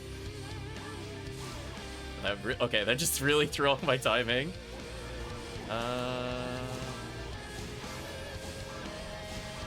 There we go. We're good now. It's like, I'm like, I can't stun lock if it never reaches my monitor. I'm so sad. Yeah, I'm able to recover it pretty well, so like if you guys hit like the turrets or whatever, I can grab it in that scenario pretty quickly. I've recovered it like at least 3/4 of the time from that without it moving. 40 hit club, come on game, do a little better. Back to Commander Blades if people have accuracy again. Just gonna Razan these to slow them down a little bit. Again, like, it's up to you if you want to kill this room. I usually kill it during, like, Anniversary. The reason we kill this is just from Disco Brayman. That's like, I can even stay behind and kill this room. It's not hard to do. There we go. I never stay for the Indie Bower, though. Glad Nate's enjoying the music. They're very good. The Dynasty Warrior soundtrack people, I want to say it's Masa. It sounds like they worked on the soundtrack as well, but I haven't verified. It has their style, I'll put it that way. If it's not Masa, I'd be very surprised.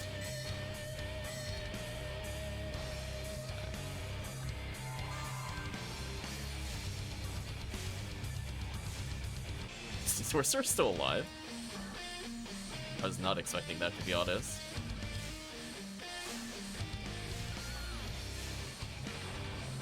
I'm gonna switch over to 3 seals now.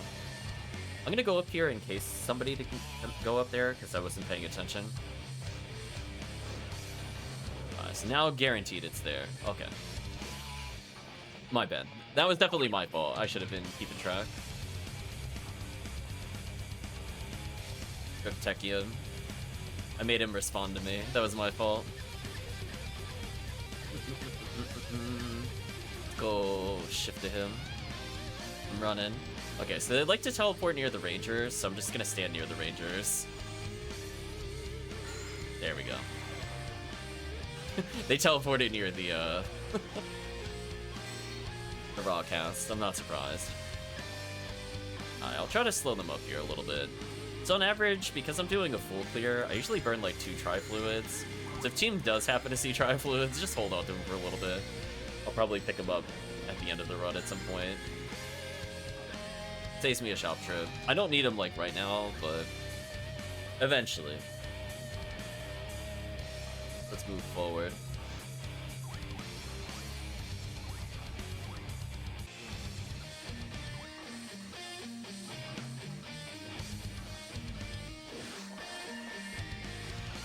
Nice, easy shifter.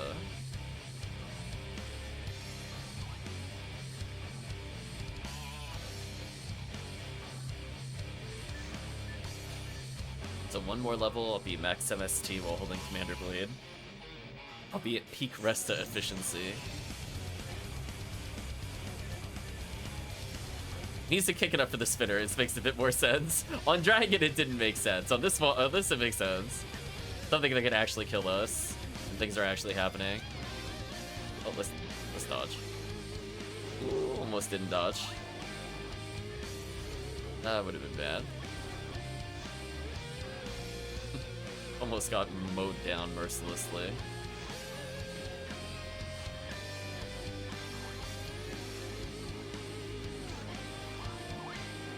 I am shocked that didn't initially hit me, and I walked into it thinking it was gonna...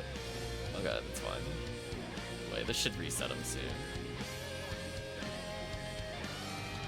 Ooh, that was close. I was trying so hard not to Resta to accidentally kill Dango. I need to remember the trick to do the self-Resta only. It has to do with weapon swapping, from what I remember. You can't target right away, I think, while weapon swapping is the idea.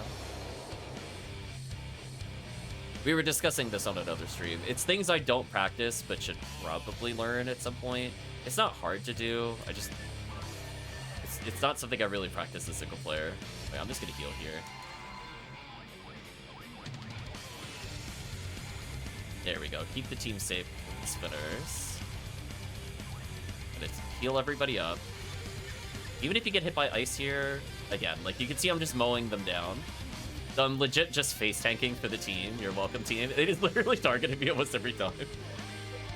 That's fine. You know what? That's fine, Falls. You want to play like that? Watch what happens. Yeah, no more debuffs. Get out of here. So I'm just gonna make sure my Gafoi is up, so no matter what happens, we shouldn't die to spinners. Although team is, I think, out of spinner range. You might be in trouble here. Yeah, that time that wasn't my fault. Team was too far. There we go. I double some of the spinners there. Shift. Alright, so I'm gonna Zalor into Commander Blade. So that way, because this phase is actually kind of annoying to hit. So the extra accuracy does matter for people looking to do like all special attacks. But it's still more important I Zalor first. And I can swap into Commander Blade.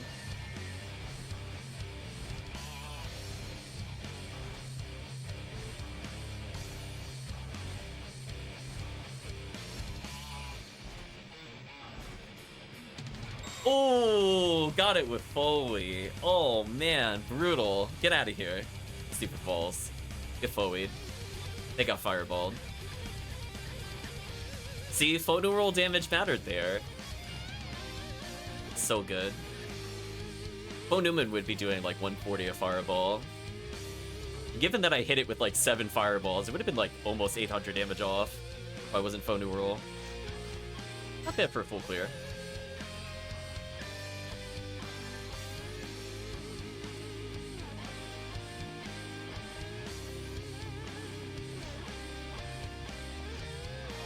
These, swap back to Rifoi merge. Oh wow, that didn't one-shot me. See that? Progress. Level ups matter. Look at that. You can even collect your complimentary escape doll on the way out. Have fun with that team.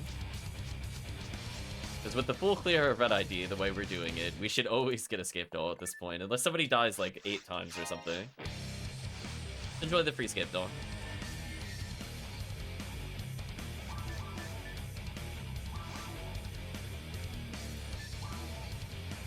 Say, did it perfectly swap into a new song, right as I'm going into another run?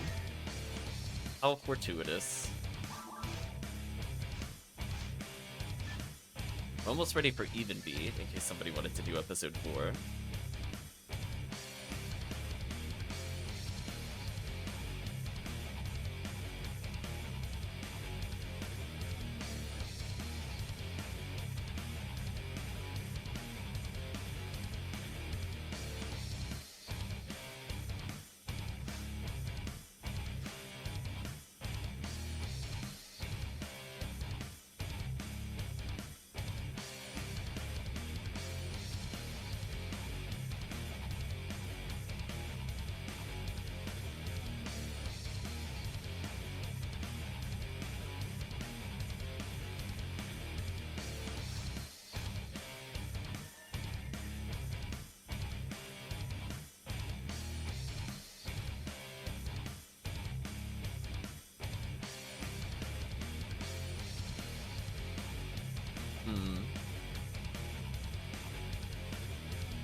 We'll probably take a short break closer to 8 o'clock.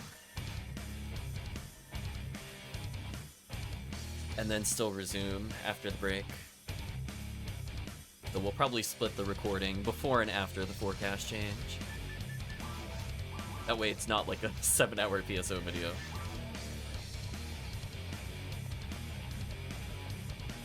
Figure that'll make up for stuff.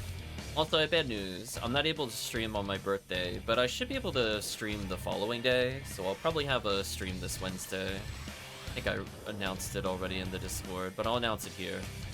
People missed it. These. These.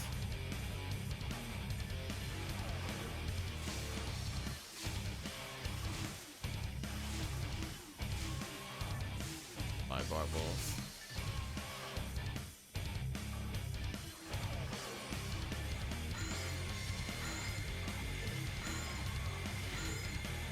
On Red Saber.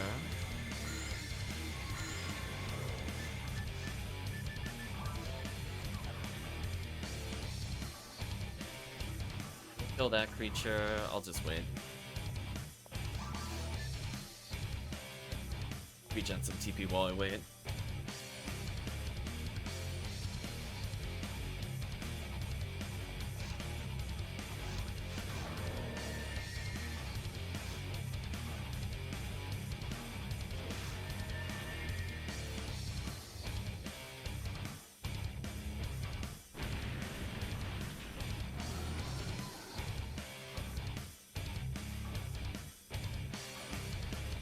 Dragon Balls.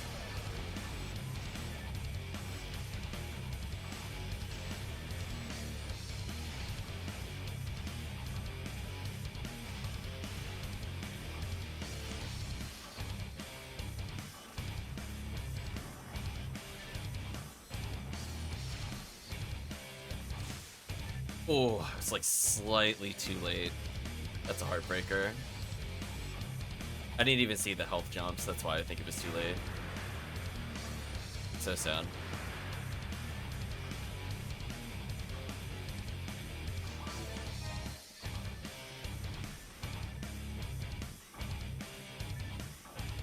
Onwards we go.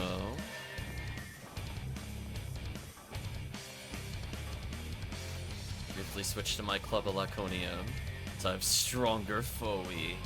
Let's go, chat, I'm more efficient here. 648 a fireball, it's pretty good.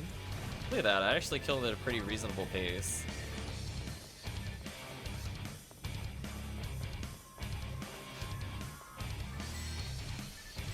I feel like with the enemy design in this game, I'm kind of sad there aren't more like really high defense enemies that are just weak to elements.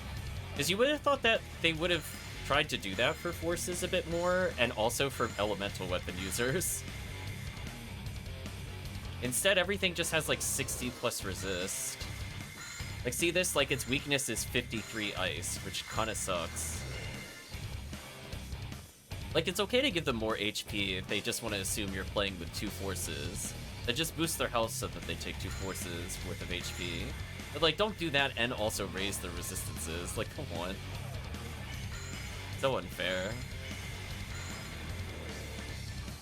Because if you're gonna do that, Shifted needs to apply to MST. Which I guess they do the later versions.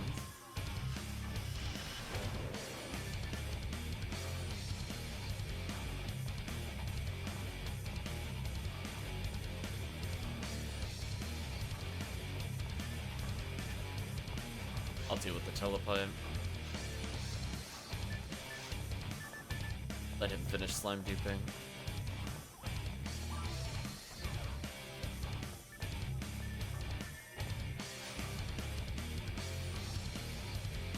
Or Dango, wanted an item. Rip Dango.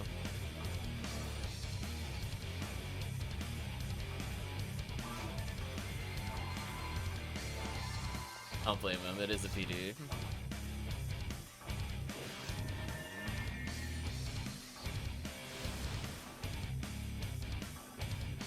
I saw the spell cast, but it still got cancelled. That's such a shame.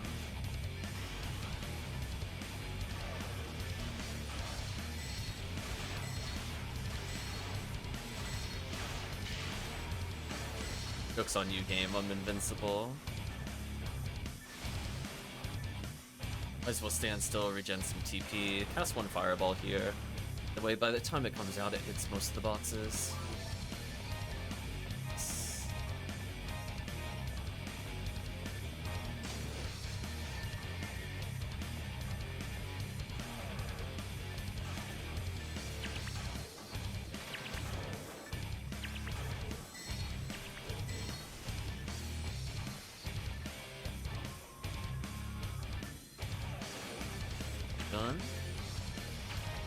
Seems like so far we're being rewarded for the extra clears. I mean, we got like, what, 2 extra PDs so far by just doing the extra clears?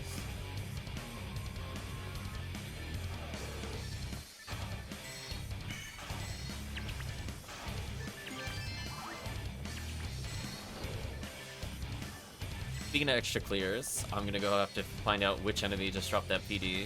So I'm already, so chat, I am 2 hours in and I'm up 4 PDs. Plus, yeah, I was gonna say, it had to have been a Cannabin, for sure. So I'll focus on killing the Cannabins team. Just enjoy your life fighting Sinnohs or whatever. I might even kill some of the Sinnohs instead of helping out in the other room. I'm kinda thinking about it at this point. Just to get more coverage. Or if somebody wants to confuse trap kill the Sinnoh red, or Sinnoh blues, honestly, that's not a bad idea. So I'm gonna be a little while.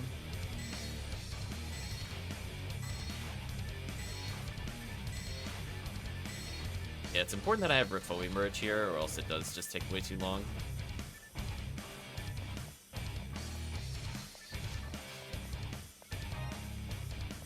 Nice confused trap. Look how much damage they just did to each other, and then they got Barans on top of that. Holy. Actually, ultra dead.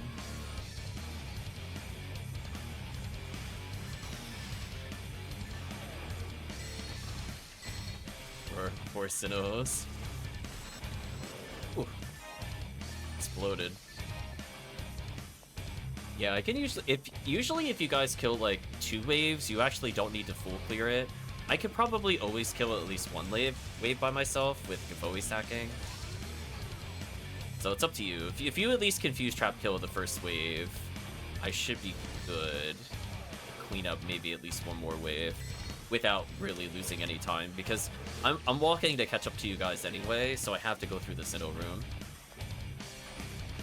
Rip Tekkium. Yeah, so I don't really add anything in the Gilchick room. My damage is kind of low versus them. Because again, like, their lowest resist is 55%. Is kind of unfortunate.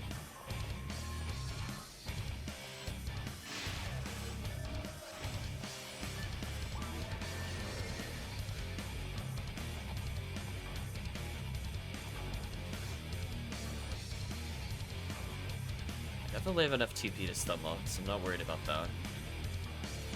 Even regenning as I wait.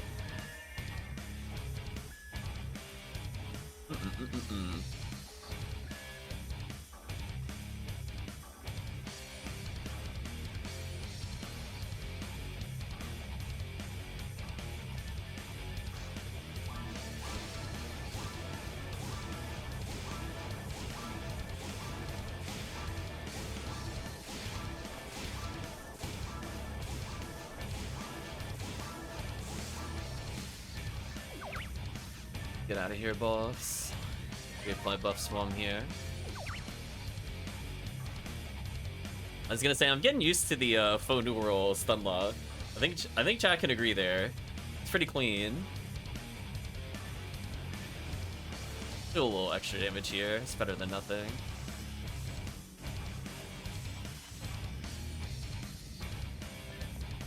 Put out a fireball into the Razond. Nice level up for the team.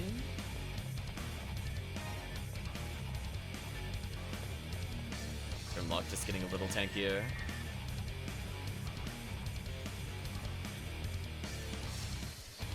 Just slow up the claws here a little bit.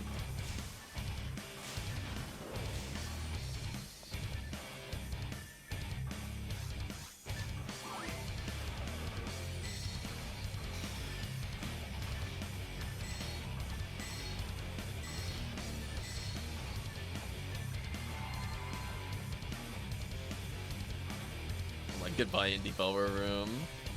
Once those Arlens are gone, I'm like, peace out. I'm not coming over there. So I'm gonna make my way up to the top once I kill these. Oh, I got... Wait, even just normal knockdown causes me to go into the floor? That's funny. Oh, yeah, I don't do Indie Belros. There's no value to them at all.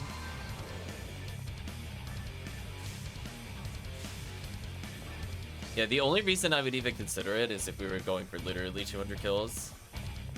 I think they drop like what? I don't know, like a D-Saber or something stupid. I don't think there's anything of value. Goodbye, claws. Okay. They're all dead. I forgot to swap into 3 seals. That's fine.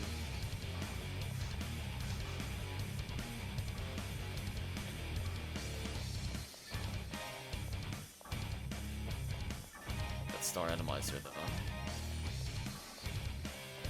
What the heck? I just see the Baran's launcher shots come from the center platform into this room. I was gonna say, wow, that is a masterful trick shot. 10 out of 10.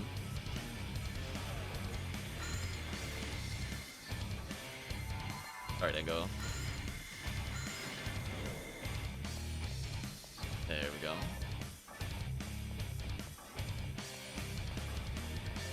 Anyway, back to Commander Blade.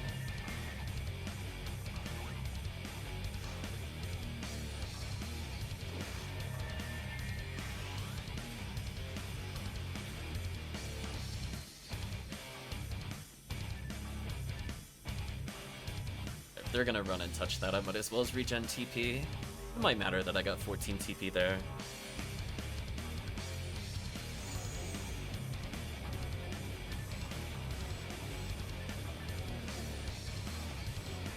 One more fireball down. As long as we stack like every 3 or so seconds, usually we'll clear out a few between swaps.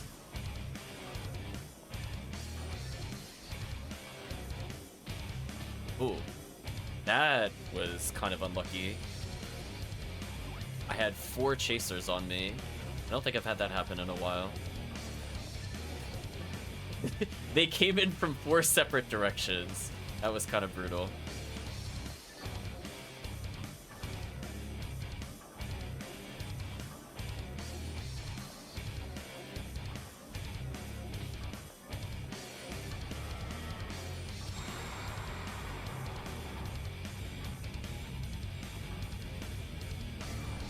Yeah, they might have been chasing somebody and then they redirected from the other side.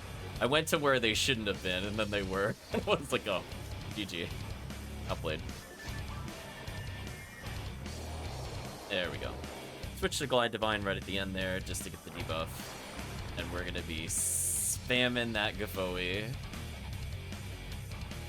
That way, no matter what they do here, I'm protected.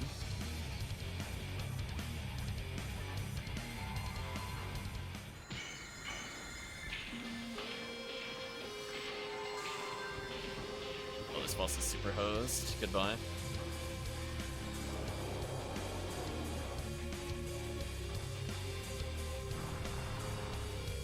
So we'll debuff, go back to Commander Blade.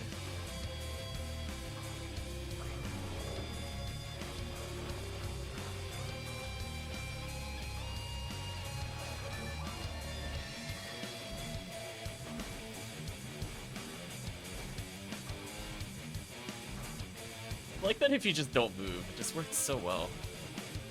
Look at that. I was gonna say, if you short-cycled me, I'd be so mad. Ooh. That was kind of an unfortunate phase, though. I'm gonna stack some Gapoi here. Make it do a little extra damage. I'm gonna hold the Glide Divine so I can tank better.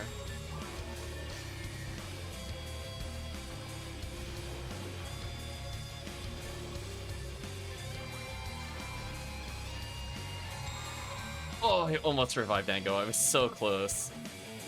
Escape Bell got him, though. Dango shooting during the cutscene. Dango's free now. He's in his own world. He's gonna go collect Red Ring while we're all waiting here. He's like, duh, just go grab it. It's right there. We're like, damn, Dango, you right.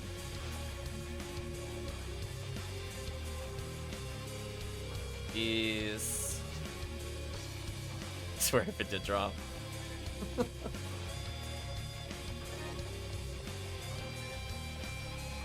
He'll be for the next one. Nice level ups, though.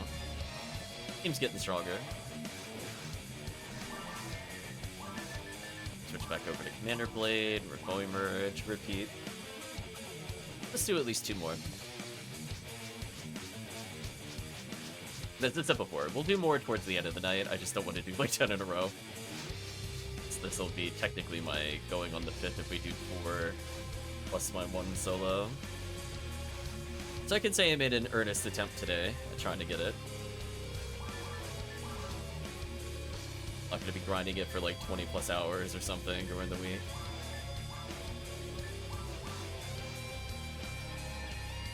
But hey, got a little more XP.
Once Dango's back, we'll hop in.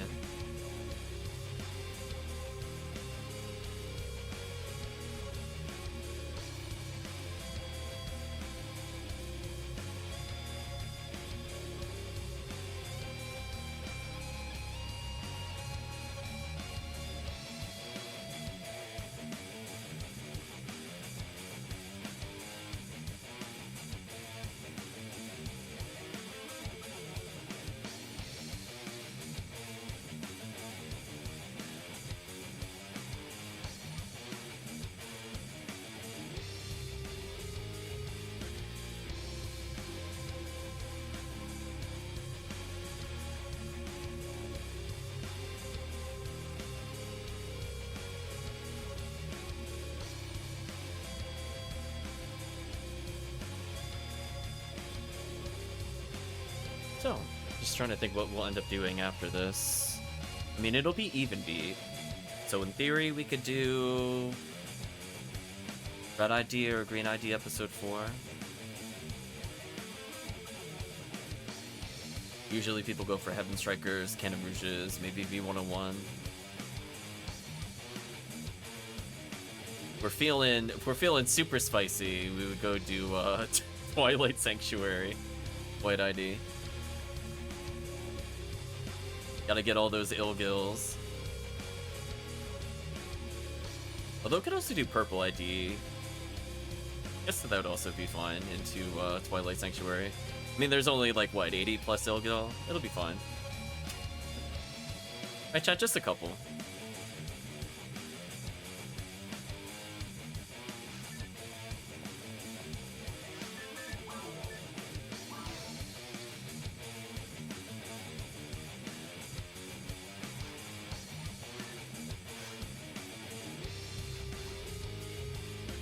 I'll just wait for Dango. He's like slightly out of range of the lobby.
Let's dance around Dango for a bit.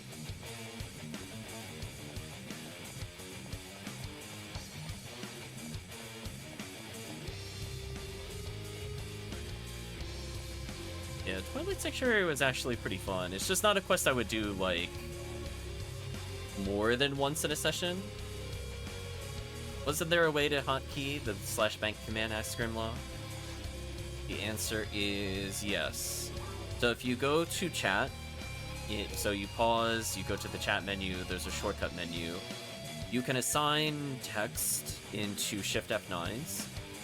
I have it on Joy to Key, where if I hold a button, it basically acts as Shift. And if I hit another set of keys, it'll act as F9, F10, etc. So for my Shift key, when I hold it, it will let me do these. So for me, for example, if I hit like Start and right trigger, that'll count as these two button presses, and I can do it there with the controller. So I can swap my bank without typing anything like this. Although funny enough, depending on what it is, sometimes I have to press 3 buttons to get 2 buttons of input. So I'm like, I'm actually hitting more buttons than keyboard users. But it's fine. Yeah, it's super useful to do that with lobby and bank. You could also, if you use it pretty often, you could do it for RBR and forecast. I usually just type it, but in theory, I could just be like 2 triggers and L3 or something triggers forecast. But usually I don't bother.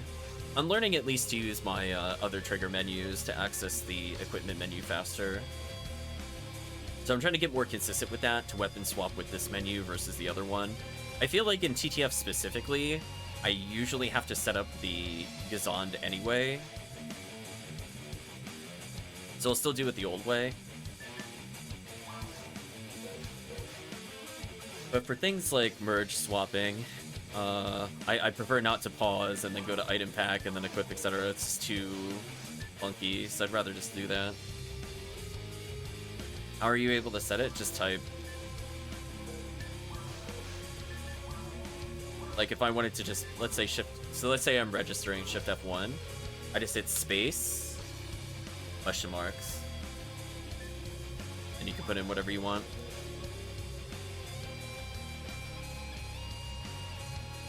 Yeah, hopefully you've been typing with just by hitting space first and not F11, because F11 is a nightmare. It just toggles chat on full time. Makes more sense if you're in the lobby to use Shift F11 or shift, just F11 by itself, but in game, space is much better. Oh, the Dango is here.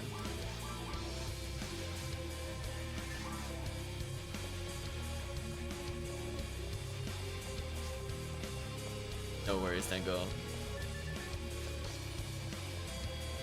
Just gonna make sure to pop the boxes. There we go. Ooh, I missed Dango with the buff. I gotta get closer. Oh, Dango's running. No. He's out of range. I can't buff him. He just get... Whatever. He's on his own now. He's committed to that. I tried chasing him. I couldn't reach him. I tried.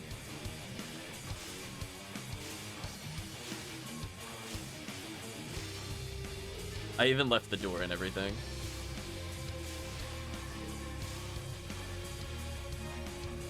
Nice, Cisco Brave Man. We should be seeing them fairly often on Red ID. I'm surprised we haven't seen more, frankly. Since they're kind of far behind, I might actually just walk to kill this thing. Now I'm just gonna leave her, because it's not worth the walk. This will always be faster.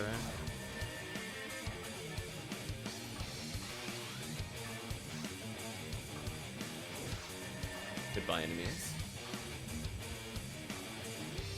Tekkium says halfway through the year already. In a month sense, yes. Days, not yet. We're getting close.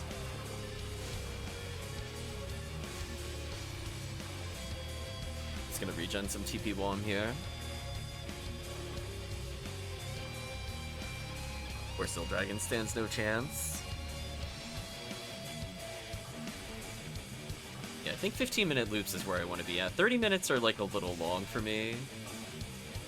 So I'll leave it on the 15-minute loops. I'm not going to manually skip ahead unless the song is like legitimately like a 30-second track extended for 15 minutes, because that could be kind of grating.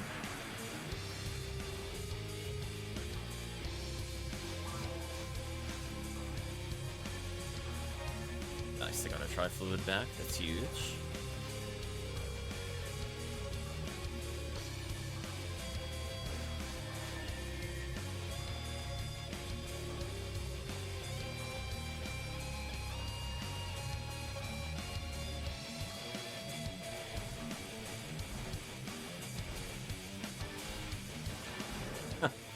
Lured him into the fire traps.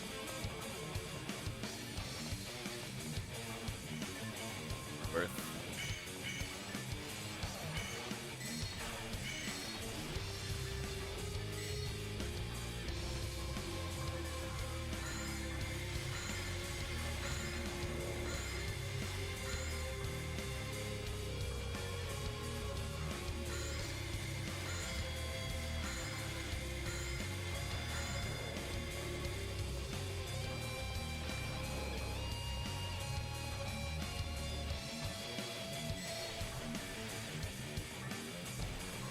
Paralysis and run.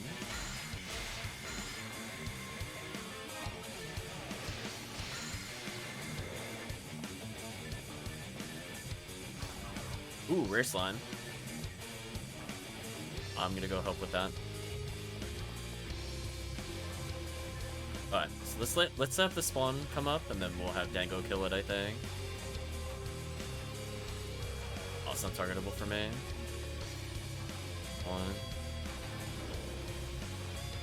There we go. Sadly, no lava cannon, but there was an attempt.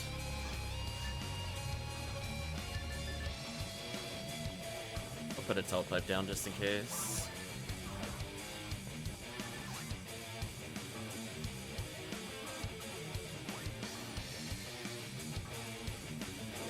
Well, we've officially seen as many rare enemies as one of our sections of Rare Enemy Week. So that checks out. That seems right and okay. Definitely not a problem with Rare Enemy Week or the perception thereof. In fact, if we see one more, then we're on average for Rare Enemy Week, how many I see during a session. And again, shockingly, of all places, we're seeing it at TTF. Like, half of the quest doesn't even have monsters that can be rare. It's so sad. Get this Masetta.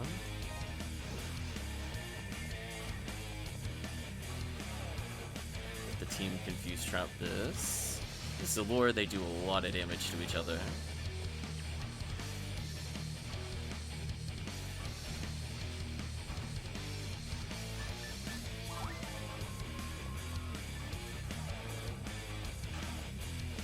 You know what? I think they got that. Between two casts. Let me actually start the Cannabin room earlier. Maybe that's the pro play. Like, I helped the first couple of waves. Let them kill that. Then I just switch over to this. Riff away this room.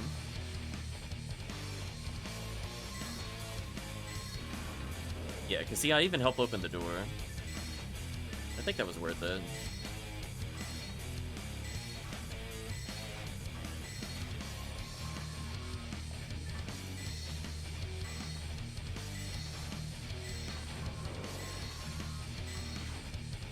animations.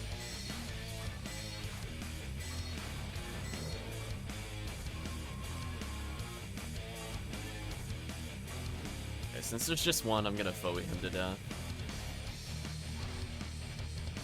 So here's where I'm thinking, if at least one wave of Sinnohs dies, I should be able to clean up the remaining two. If I see that they're in here, I'm gonna assume Confuse Trap is down and walk away. Otherwise, I'm gonna debuff them here. The team could go to the next room if they want. I think I should have this. It'll be a bit slow, but it's okay, because I legit don't do anything in the other room.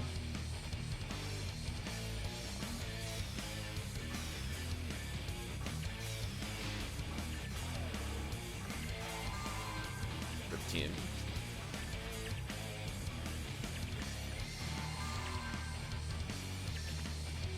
Yeah, I should be able to kill them by the time they're done with those. Oh no, everybody's losing buffs. No, team, no.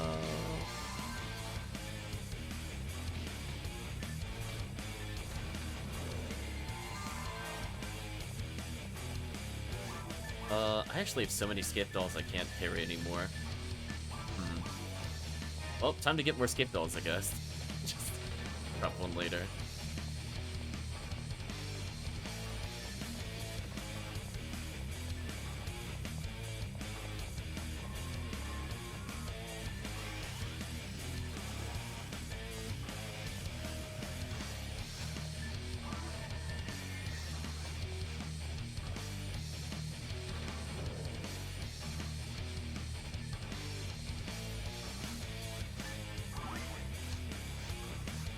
Gets on there a little earlier. That's kind of unfortunate.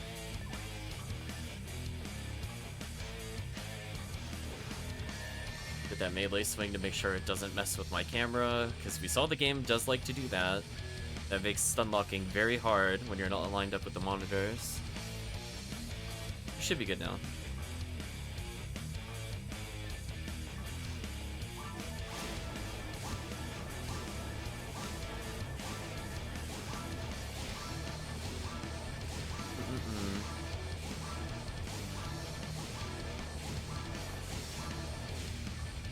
And again, I can hear that little extra lightning zap. So I think it is consistent on this boss for some reason, that you could cause like the shock status ailment after X number of casts, because every time I hear that slightly different sound effect, the boss dies one swing afterwards. You don't have to rescue me, team. Just kill the boss. It'll be okay. There we go.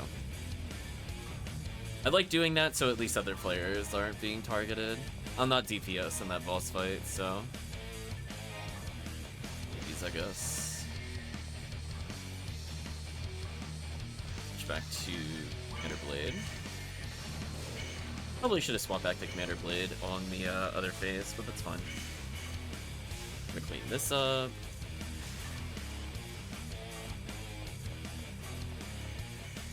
I'm gonna go to the next room. I don't feel like soloing those Arlens. I could kill these Arlens instead. So that way I'm not in a bad position for the claws. Because I think the problem with me doing the Arlen room, the first Arlen room, not that I don't enjoy doing it, it leaves me out of position here. Really. 35 hit Club of Zarmarian. So sad. Pipe is down, good to know. I'll join later, but I gotta kill these first. Oh, that almost got me.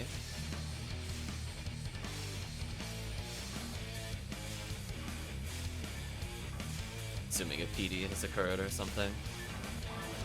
I'm gonna rebuke her out of here.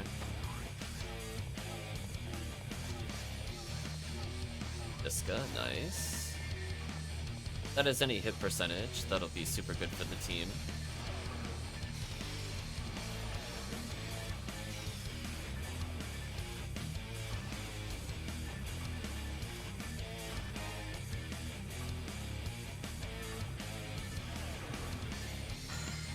Yeah, see, I wish that 25 hit was on the spread needle. Could you imagine? 35 hit spread needle? How good that would feel. Such a shame. Such a shame it rolled on that item instead. Big F in the chat for that Club of Zarmarian.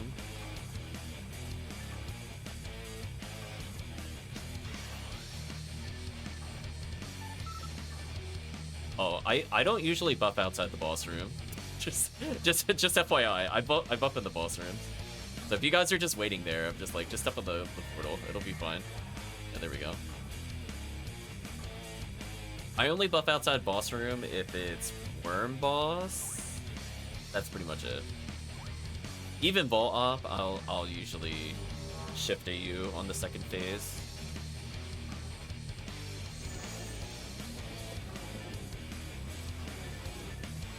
These.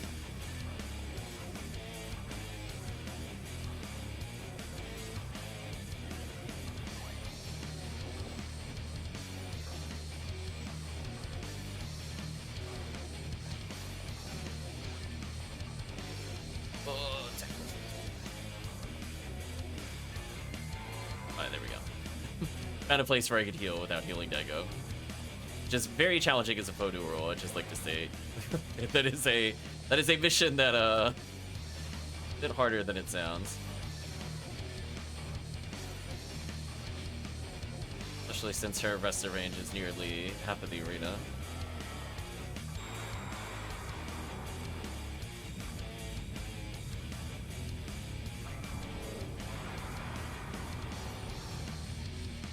There we go.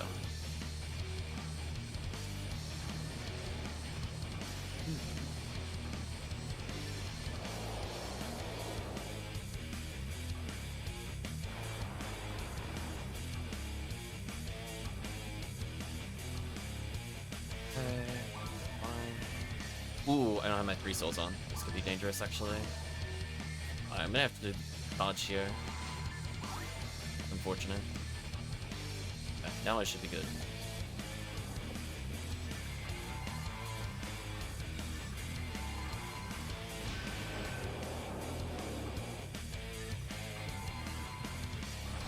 There you go. Full HP. Oh. I almost got in range to get into the other Resta. Tried walking a few steps further forward. But close enough. There we go. Extra accuracy. Somewhat surviving with 30 HP. Ooh. Oh, I took a step forward. That's why I didn't auto-target. Technically my fault. Ooh, got down to 3 HP at one point. Always matters. Dead boss.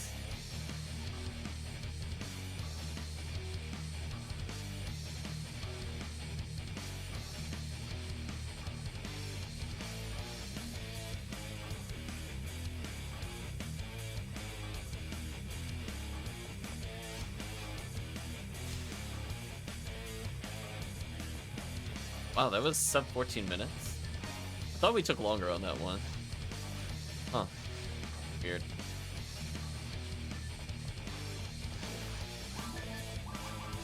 I guess we did skip the ruins one. As I was like, I do feel like we didn't kill as many enemies there, which could be why.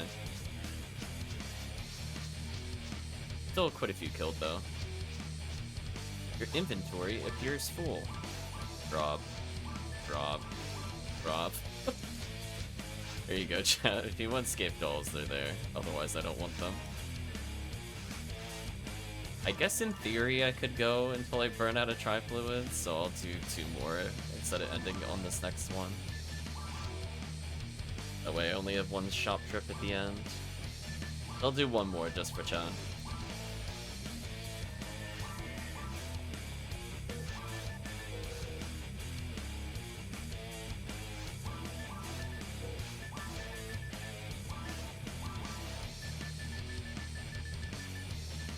Triple scape doll is quite something. Oh, I picked up a diamond. Ew. That on the floor. Yeah, let's not mess up our menuing there.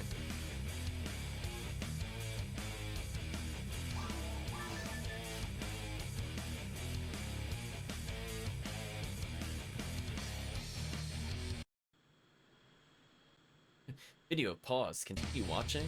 Yes.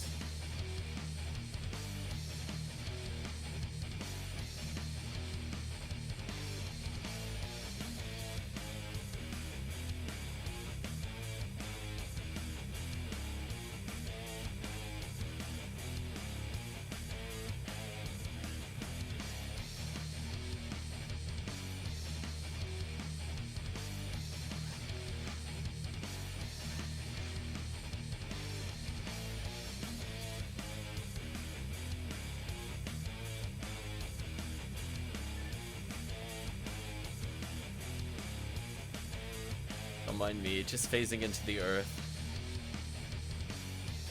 The ultimate way to dodge enemies. You cannot hit what you cannot see. Yeah, meanwhile, Dango's Hugh cast floats above the earth. Like, see how awkward it is? Like, he's definitely, like, an entire foot in the air. For some reason. Meanwhile, me... just gone. Almost disappear in his shadow.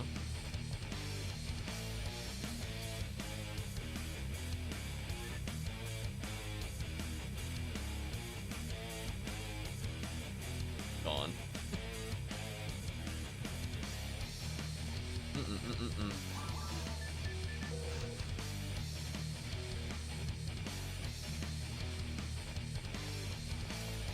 I'm just spinning circles. Assuming Tekkium's just putting stuff away. Yeah, this character just ends up with like a bajillion skip dolls, so if I ever need more, I guess I can always transfer them from her to other characters.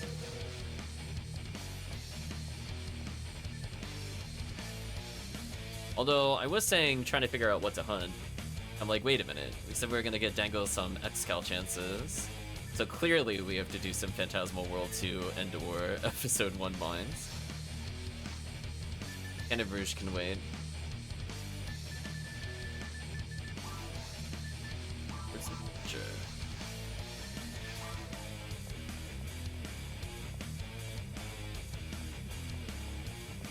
Game is really fighting Dango on getting this drop, I swear.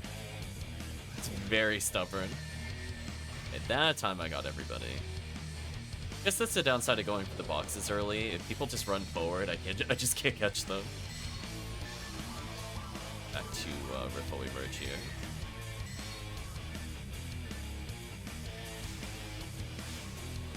Yeah, like 45 lightning resist, that's all I can do. Damage is a little weak.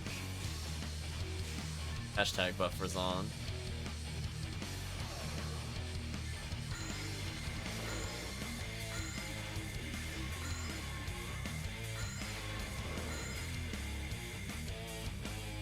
Wow, that was so fast, I actually will walk all the way to the next destination. I very rarely do that.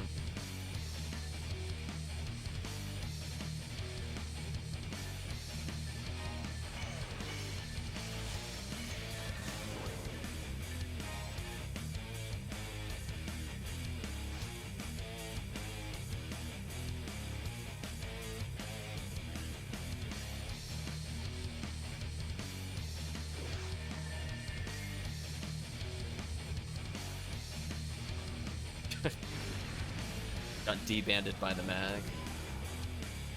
I also don't really see the point in deban for the most part in this quest, I'll be real with you. So if I don't cast it, I'm just like, everybody's at 3 HP anyway, is deban really going to help you?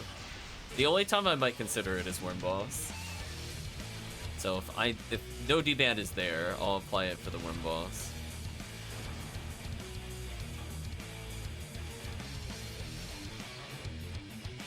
That was too late.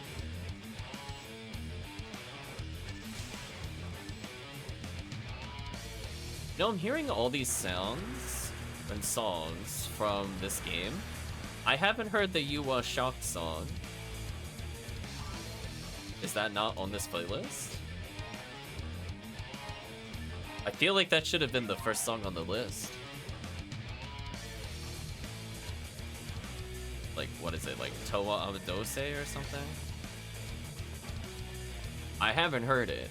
It's very distinct, kind of like... I don't hear it at all. If that's slime.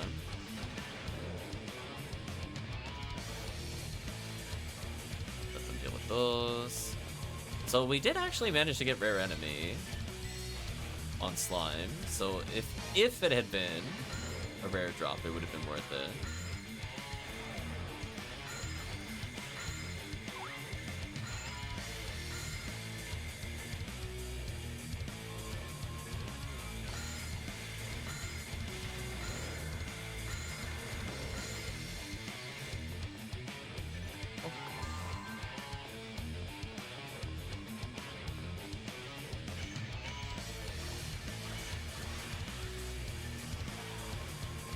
should tide you over.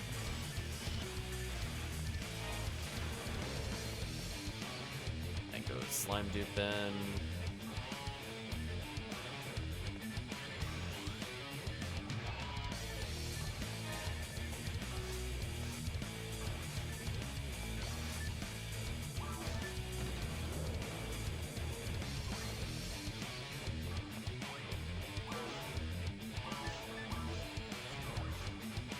Whatever.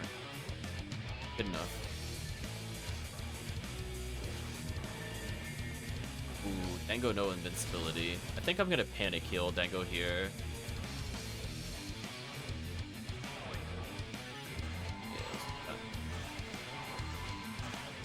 Good call. Like, he did get tagged. Yeah, like sometimes I even reapply buffs after this phase because everybody's close enough anyway. So if chat is wondering where I buff in the Worm Boss fight, it's usually at that point. Like right after I Zalora, I apply Shifta. But I figured that time I might as well try putting D-Ban first to save some time, since I'm walking anyway. I don't think I lose any time. I lose TP though, which kind of suck. It is what it is.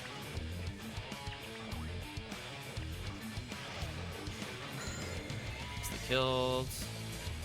So I'll join in the next room. They should have that with the confused traps. Not super worried about that.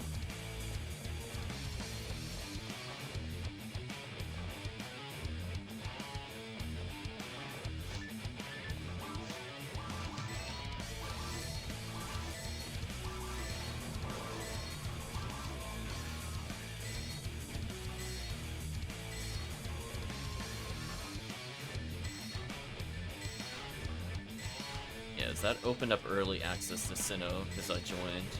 Maybe that's what I should do in this specific comp. What I should be doing. Just because I know I'm already better at the cannabins and the guild checks.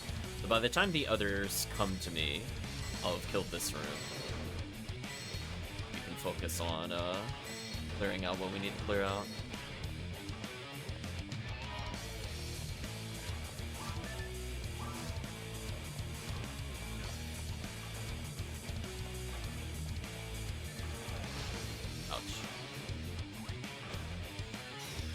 This room is scary without a cast.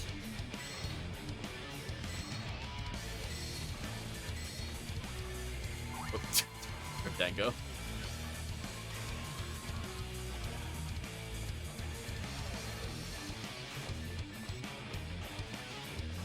Now I'll debuff him.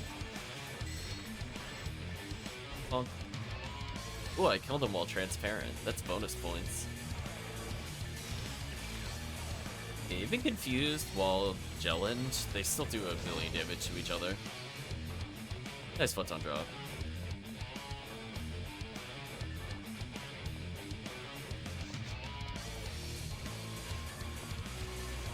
I'll reapply buffs in a second.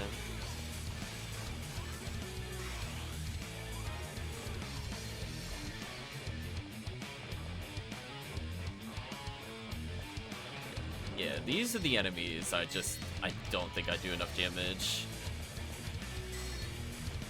I'm doing like, what, 316? That's nothing, damage-wise. Needing 7 plus cast to kill is way too slow. A lot of TP, because this character doesn't have any adapts. Which, at some point, we'll be able to remedy.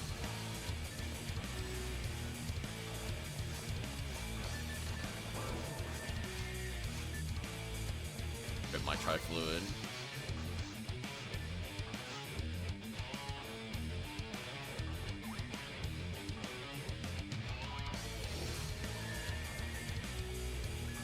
I was gonna say, I'm not buffing. You got the 4 minutes plus on your buffs. I already tagged you earlier. The only thing I reapplied was D-Band.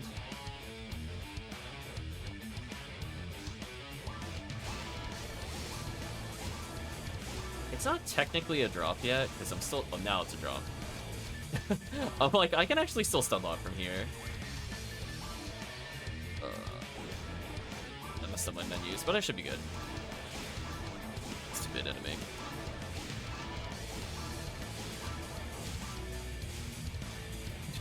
It was still stun lock from earlier. It just popped up the other thing. Yeah, it can be rude. It's one of those weird things where you can establish the lock, but it can also summon the turrets, which doesn't really feel fair. So, like, if the team hits the other turrets, it's still a lock. Unfortunately, I got shocked at one point, so that messed up my momentum a little bit. Which, again, was kind of sad, because I had the lock. It is what it is. I'll take that tri-fluid for sure.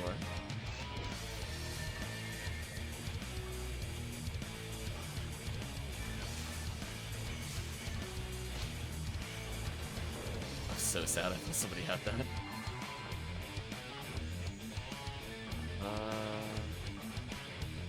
Nobody wants to kill those 4 Arlens anymore. I mean, as I said before, I shouldn't do it, because I do actually need to be up here. Else it slows the run down too much.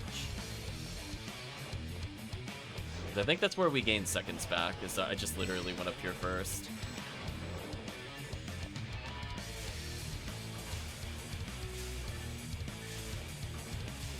Another tri-fluid. I'm gonna walk back, because I kind of want that tri-fluid.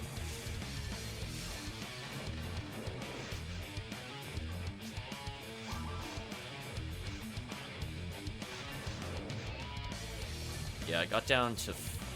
I was at 3 at one point. I'm back up to 5. So it looks like I'm good for a little bit. Fortunately, I'm not too far away. Because they're still spawning in.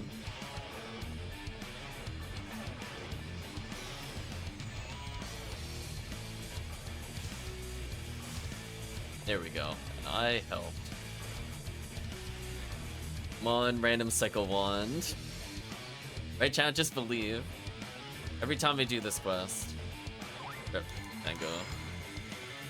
I'll also be mad on Dango's behalf if he gets cycle 1 from this quest before he gets red ring. I'd just like to call shenanigans and tomfoolery.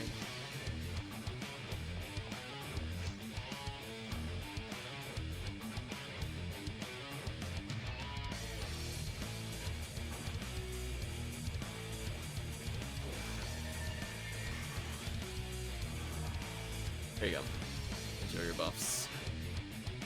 I'm gonna stand still and get my TP back. Yeah, I think if I have an adept, I think that eliminates a lot of the issues I'm facing, or I just need more levels of TP material. I'm like always like 100 to 200 TP shy, where if you're just doing like a normal TTF clear, you're not killing like all the cannabins and stuff like that. So I'd probably get away with just like 1 tri-fluid a run. Now I'm averaging like 2-ish. It's a little rough. But that's mostly just due to lack of adepts. Eventually I'll unlock the other adept, but... Fun. Rest in peace, Dango.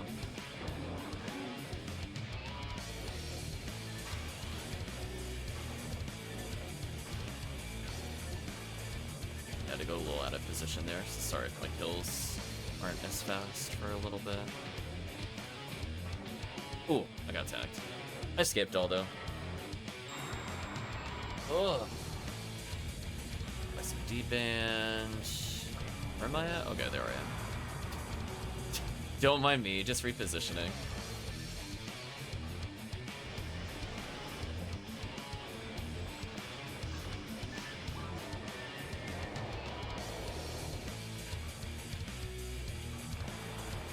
I mean, the plus side of having a million scape dolls, you genuinely just stop caring if you're doing boss fights.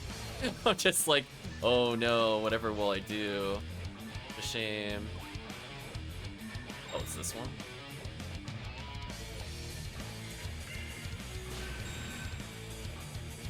That felt a little targeted. I'm not gonna lie. Watch it. Getting hit by that was so rude.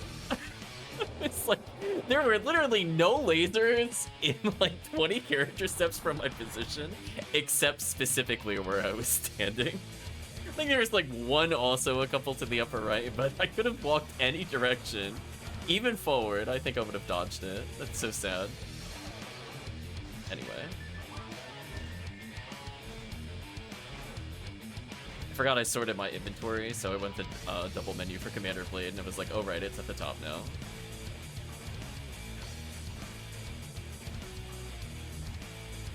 Damn, we're chunking this boss down. It should die here. I'm basically playing as Dango's Red Ring. That's what Commander Blade is. Like, here you go, Dango. Enjoy your pre-180 Red Ring. Dango looking at me disapprovingly, like, come on, you could buff my accuracy more than that.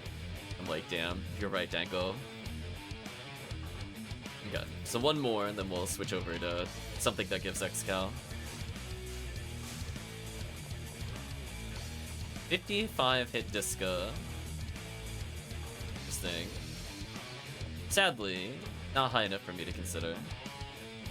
If it was like 70, I would have picked that up.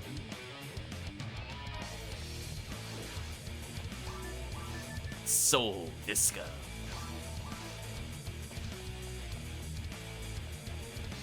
Well, we managed to trim about a minute out of the run doing something. Dango said ew. It's a very disappointing drop. If it was charged Disca, I might have picked it up.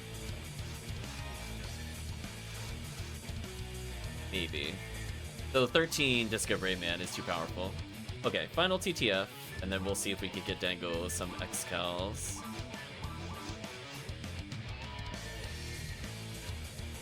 Yeah, usually my go-tos are obviously Phantasmal World 2, because the backup is you get lucky coins, so you're guaranteed to get good items. You also have an off chance of Disco Brave Man, and also Jaya from boxes. Isn't that silly? Jaya exists on other IDs, chat, believe it or not. It's not just Blue ID. It's very rare it's on other IDs, but it is one of those ones. Dango dropped me a club. Oof. Just imagine.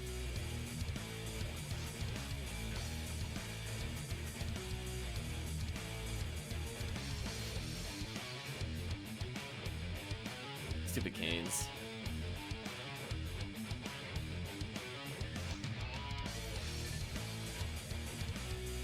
So yeah, there's episode. We usually don't do episode 4 Excal runs until anniversary. We'll get a lot of those in. Don't worry. There'll probably be at least a day dedicated to like 2 hours of it, if not 3 hours of it. But episode 2, Phantasmal World 2, usually is what I end up doing. But I think mine's is also pretty good. I mean, when I used to do it, it used to be Lost Soul Blade, but that's not a thing anymore for Excal. So I'd have to think about it. Like, we were doing, I think it was Sweep Up Operation as an example. That one was actually pretty good for Excal. I think Team got, like, quite a few V101s and Excals playing those quests, alternating IDs.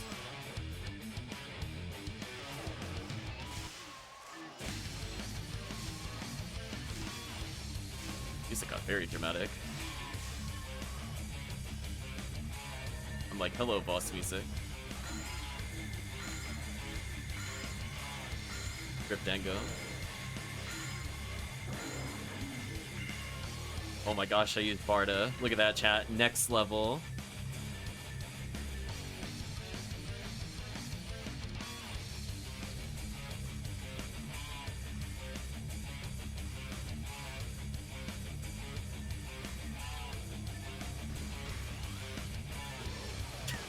Love the Rappy frozen in the air. Rip Rappy. I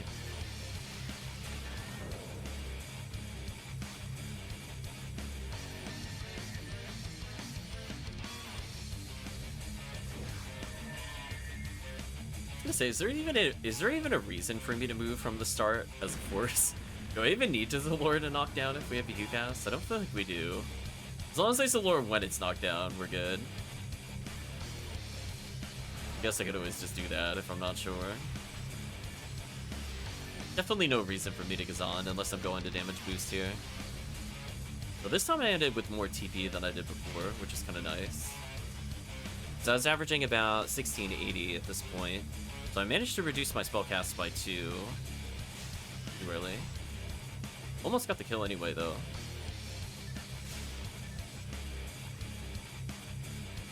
Again, I'm gonna hold still, hold still, hold still. Now I'm gonna cast some Foe. Should hit the boxes. I'll take that dye fluid. That's actually huge. Because that helps with that issue where I was just like slightly off on TP.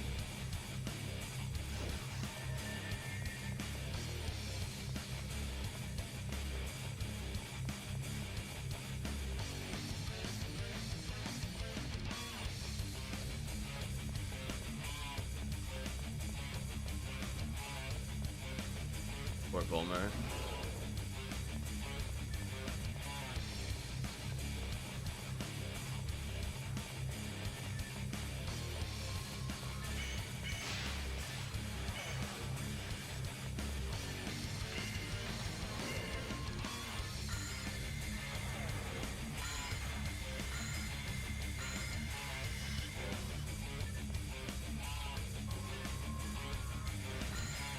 Not bad.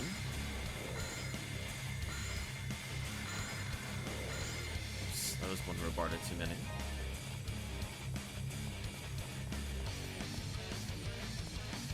Yeah, I'm gonna let team clean that up. Like, nah, I'm not needed there. Slime duping is real. Uh-oh. Rip team.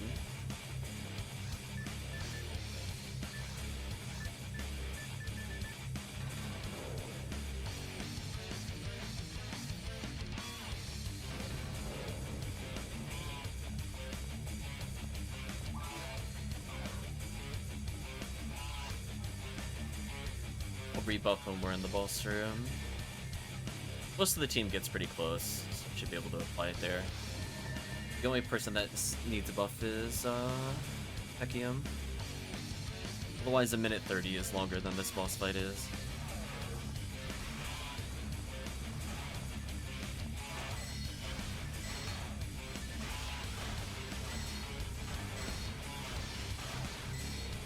It's a surefire invincibility, so I dodged the boss. Oops. I didn't need to dodge that. Nice try though, boss. Earnest attempt.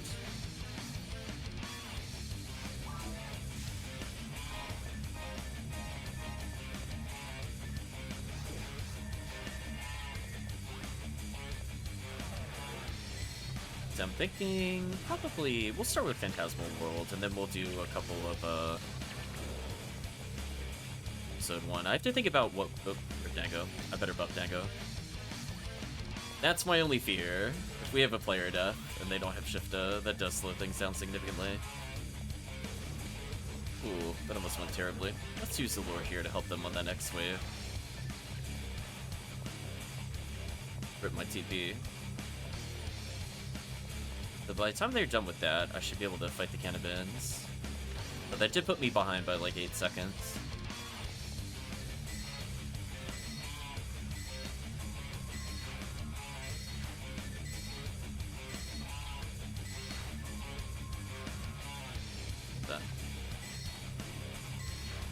Don't tell me it's untargetable. Get out of here. Of course it's targetable.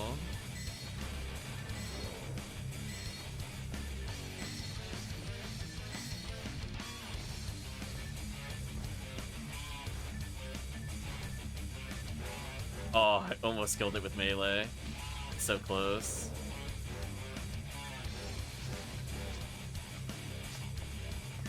Apparently it doesn't want to be targetable. Yeah, this room I find very hard to do as like a Ramar. I'm not gonna lie. I don't blame any deaths in here. This is my least favorite room as a Ramar. I'm like, genuinely, what are you supposed to do without like Snow Queen? There's just too many Sinnohs. If it was like 2 Sinnohs, it wouldn't matter. You could just Frozen Shooter, take your time, or even just charge Vulcan one of them and then kill the other one. But 4? Mm-mm.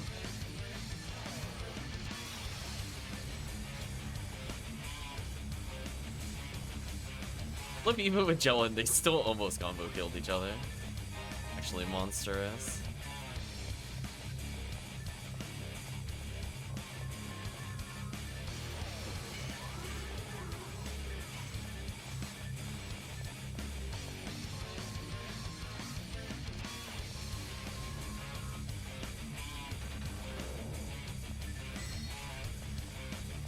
Honestly, I'm just gonna Zalor and just let the team do this. I do so little damage to these enemies. It's so sad. And me knocking them down actually wastes time.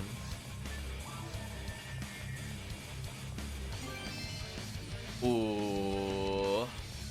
Speaking of time waste, Chad, I'm so sorry. I gotta go back to this. I was in position, and I was like, oh. I go back. Melee, melee, melee. Should be good now.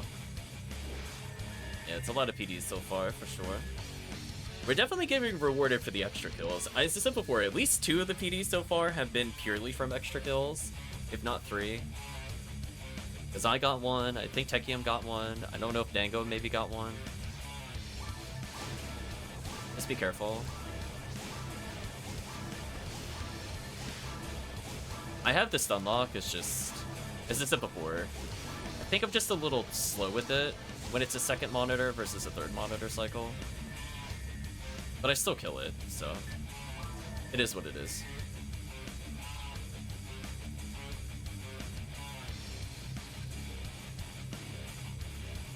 Yeah, like, so far I've picked up quite a few. I've lost track of how many across the different quests, but TTF specifically, I've gotten 2 already.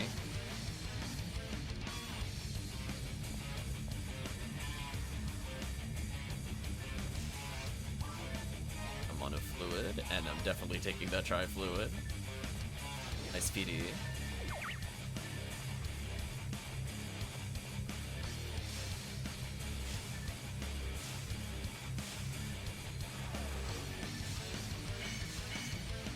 It is a lure, just to ensure that the kill happens there. Wow, another PD. Look at the rewards for killing claws. It's out of control. It's out of control. TTF TTF Unchained, starring Dengo.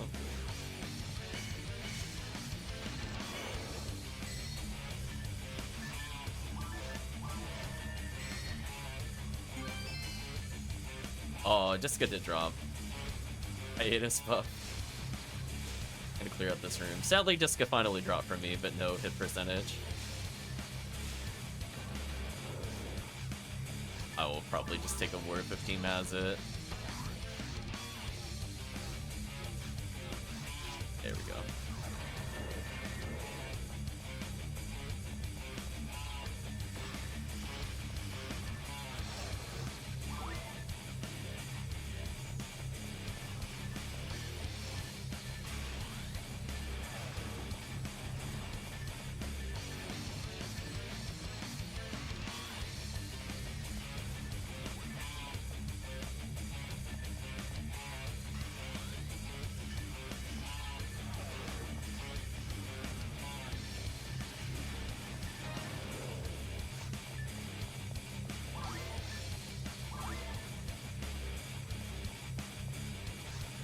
Just want to make sure Shifter didn't fall off in that fight. It's getting a little low. I think that's why, like, when we're doing Vault Up, technically if the group wants, they can literally just stand near me and I'll reapply Shifter on that Vault Up phase, just so that you're less likely to run out. Rip Dango.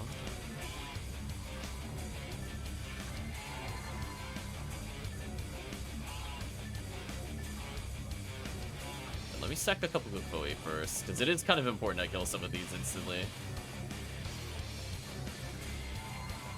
Tango HP.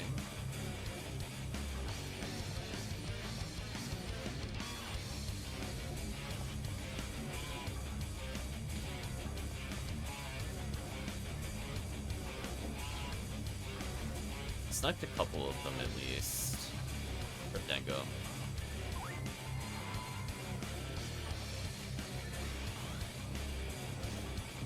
That's definitely gonna cost me a fluid.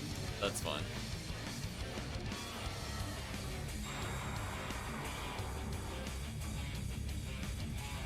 I'm gonna debuff into Bowies and to try fluid if I have enough TP. Hopefully I do. It'll be kind of tight. Yeah, that was tight. Oh, I almost didn't swap into Glide Divine. That was close. I was like, oh, please don't. It feels terrible to not have it. I'll do a 3 seals check on myself in a moment, but if nothing else, I'll stack a Foey first. I think that was the mistake I made last time. I should just always stack a Foey and then quickly 3 seals so I don't die. And no matter what it does here, I'm basically immune. Move a little closer to the team.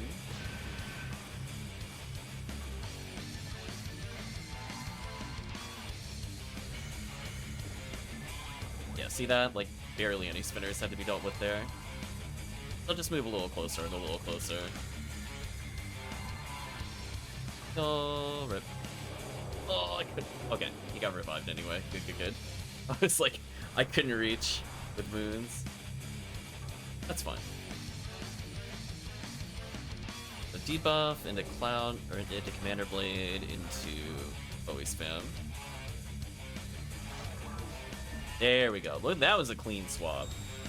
That was my cleanest swap so far. That was a 1-button swap. That felt good.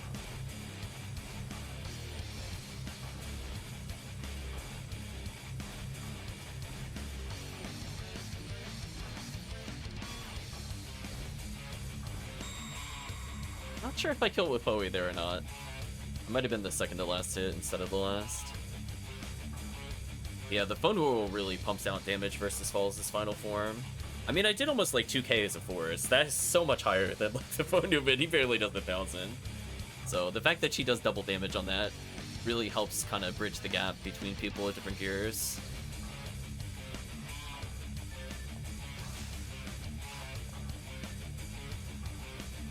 Rid of these. Yeah, we'll do a couple of Phantasmal Worlds. I think it's like a little shy of my break.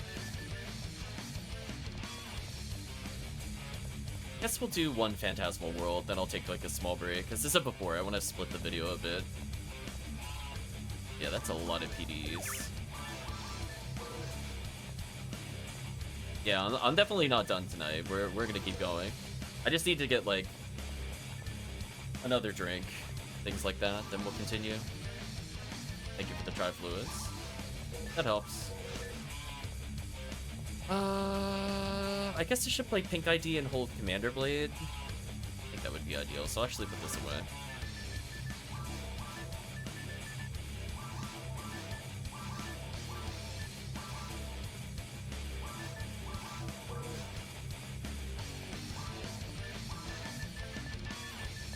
Nice, now I don't have to go back to the bank. Thank you for that. Saves me some time on the character swap. I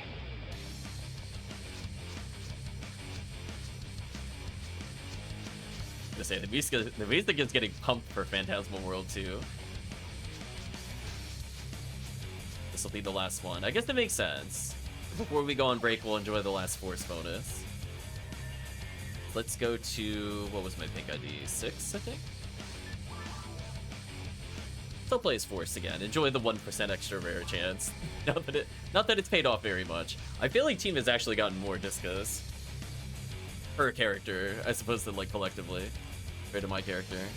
But hey, at least I did see a disco today while playing Red ID, which is better than most of the times I play. Anyway, we're gonna play Valentine. So we're gonna bring him out of Halloween Cookie Quest territory.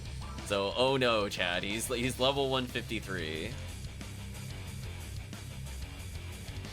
Although actually, you know what? He actually doesn't. He shouldn't be here. I'm gonna take that back. He can sit back and enjoy it. I have a better character for Cookie Quest. I lied to you.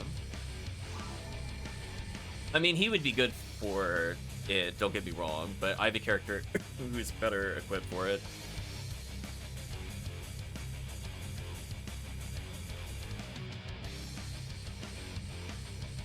Yeah, there we go. Let's bring in a level 197 Fomoral. Seems about right. Now we're ready to play Phantasmal World 2. Right, chat? There we go. Listen, we don't want to try very hard at all. Just like, you know. Just like... She is here to do whatever. She's got slicers, I can hold Commander Blade, do whatever the team wants.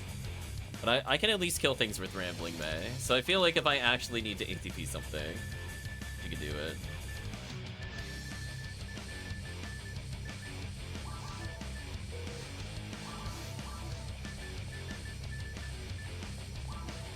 Yeah, let's improve their chance. Because it's mostly, so what are the problem enemies that would need Commander Blade?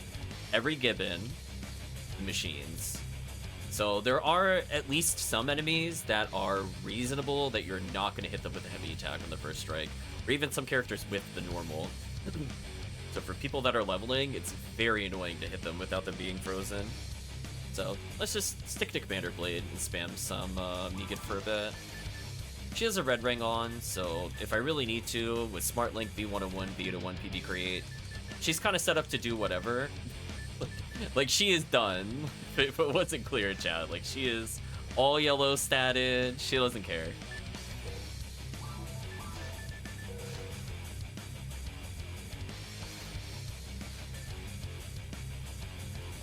Yeah, we'll do one last bonus, then we'll take a small break, and then we'll probably continue with another 2 hours or so of attempts. See if we can get Dango that lame to Argent, if it doesn't happen in this run. Also, congrats, pretty much everybody is leveled once, but Grimlock is now 116. Again, they were like 112, I think, when we started. It's been a steady growth for their character.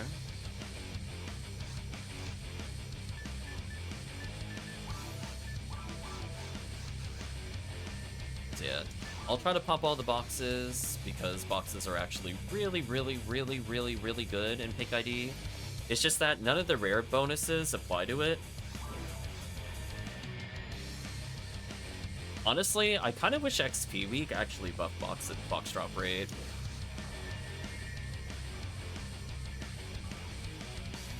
Either that or drop rate actually affects box drops. Whatever makes more sense.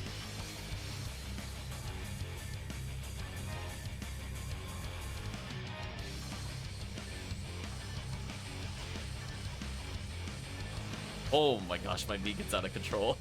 It's like, Megan. I think she's got a 29 Megan on or something like that. I'm gonna pop some boxes here. Those are easy to miss. Sometimes I go back to them because I realize I forgot them. My job is mostly to spook things, and if I feel like it, I'll Rambling May something out of existence. Yeah, you can see these things are kind of annoying to hit. There's also why it's nice to get them over using Hell for me. It is what it is.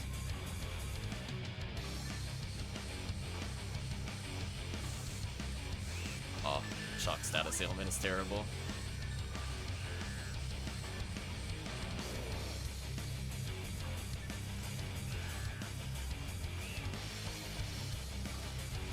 Egan, please. Holy.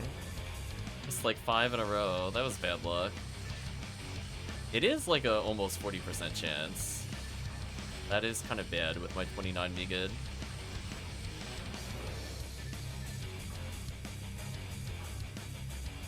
Just found Gearsol with 45 hit. Wow. I'm gonna try to pop through here. I'll get ambushed by Gibbles, but I don't think it matters. Bye, Gibbles. I'm not gonna fight him. I mean, I guess we could eventually kill him if you want. I mostly just check for the boxes there. I'll check for the other boxes on the way out. Or since I'm here, I'll check now. Yeah, Pink ID has some pretty good barriers. They get Jaya in certain areas of episode 2. So they actually have really good box drops. It's just the problem is, like, with the current Ephinea boost system, there's nothing that really applies to their bonuses. So let's see what the forecast is for the next time we come back from break. Newman's Mails. Wow, okay. Well, I know what I'm playing into episode 1, ... technically I could be a pink ID Newman if I wanted to here.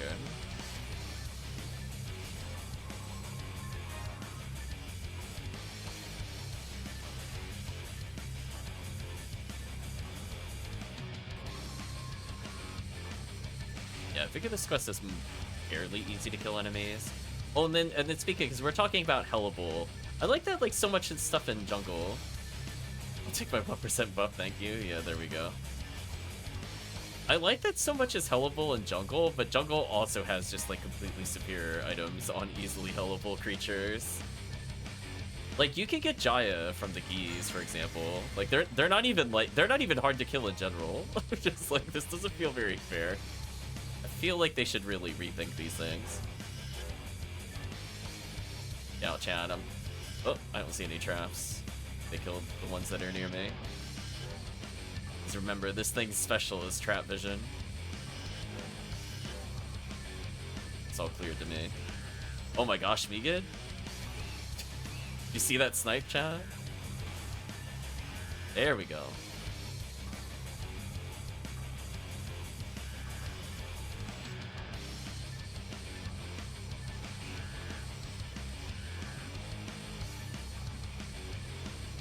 So when we come back, we'll do a mix of probably episode 2, episode 1. That if people feel like it, we could do episode 4. But we'll probably end up doing that a lot on Wednesday if I had to guess. I wouldn't be super shocked. Yeah, look at that. Lame to Argent and Disco Brave Man. Could you imagine if more IDs had Disco Brave Man, how much better they would be? Just like take one of the crap spaceship runs. Just put Disco Brave Man on something other than White ID. It would be interesting if they did give every ID like one hunt for Disco Brave Man, even if it's not in like a strong area. Like take like. Oh, I love seeing the red warp from up here. That is really funny when you look out to the side. So the rest of the there we go. The mountainside didn't quite spawn in. That is very funny to observe. I think these boxes are just guaranteed items, which are not as interesting.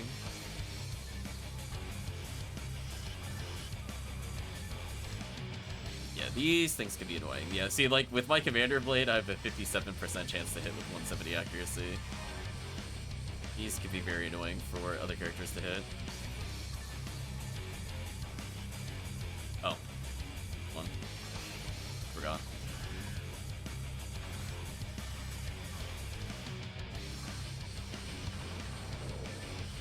There we go. Now we're good. It's weird that the old Gibbon loaded in before the other ones. Oh, and also make sure please hit the switch here. Have mercy upon yourself and step on that switch. Alright, plus side, when you come here, these are guaranteed tri-fluids and trimates and stars. So if you're not used to this quest, just be aware that if you're ever just looking to restock materials without pausing your hunts, by all means. But just please make sure you step on that switch. Otherwise you're gonna be like, what's wrong with my camera? And I'm like, I'm so sorry. You know, it's like... I was gonna say, the only people that avoid that switch, definitely people maining the humor. They're like, listen, I haven't learned how to suffer enough. We're going all the way.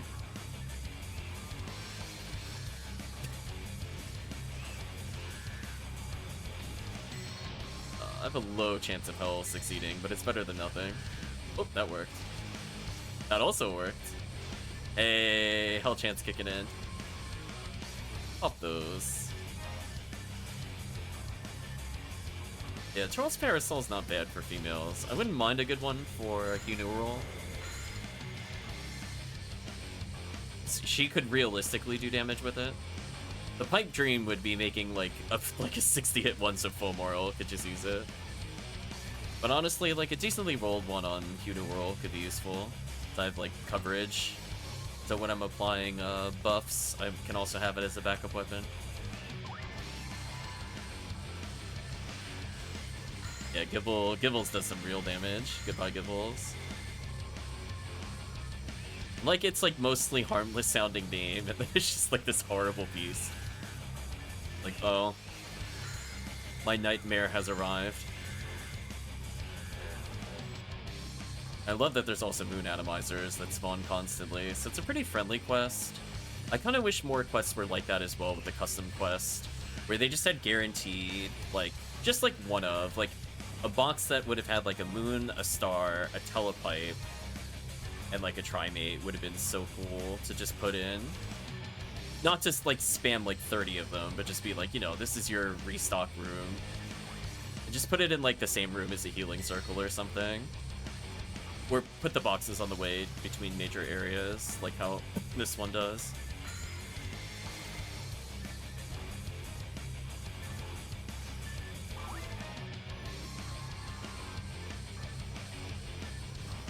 Nice. Nice.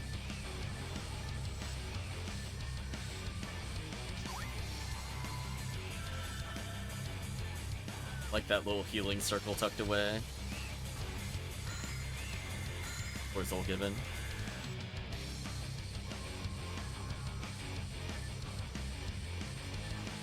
Yeah, you can see this quest is averaging about 100 XP a second, which is pretty solid. But a lot of these enemies are actually value, unlike some of the other quests, which is kind of nice. We're good. Yeah, we got Gibbles left. I just don't want to be surrounded by Gibbles, to be real with you.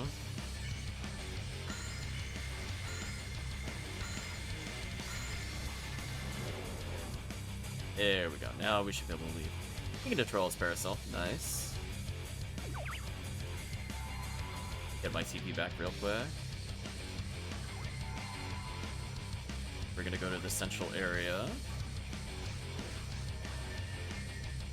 Still got some more chances of Lame to Argent this particular recording for Dango, but we still got more to go. Can even do Pawn if we just don't care anymore. You're like, yep, this makes sense. Yeah, I don't actually like to hit these with ATP, even though I could, because that causes them to teleport, where Megat is kind of neutral. So if I happen to kill them with Megat, it saves a lot of time. Otherwise, it's not the end of the world.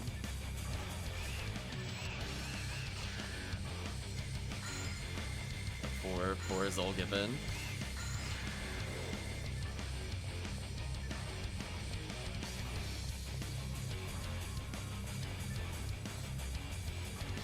Just think, chat, a long time ago, this used to be a quest that was in Hunter Boost Road.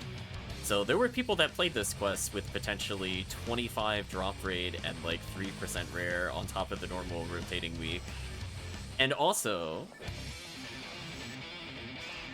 I think the original drop rate was like 1 in 3,400? And then they nerfed it because it was an HVR, and then they never ever put it back. Fun fact. Honestly, if they're not going to put this back in HVR, they really should just touch up the drop rate a little bit. I don't know if it should go all the way back, but it'd be nice if it was like 3,800 instead of 4,000. So that way when you get like the rare week, it's like 1 in 3,000 instead of 1 in 3,334 or something.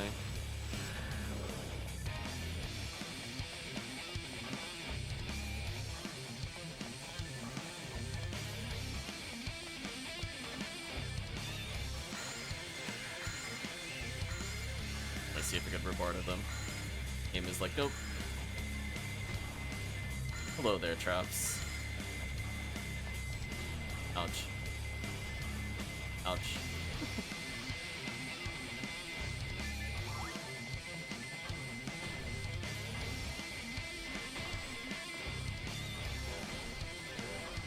Oh, joke's on you, V101.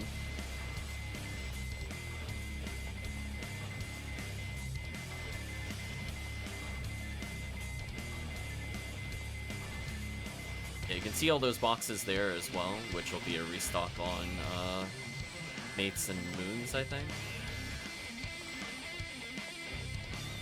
Here's my favorite dumb check. You can actually Razan the boxes and Gafoe the boxes through that wall.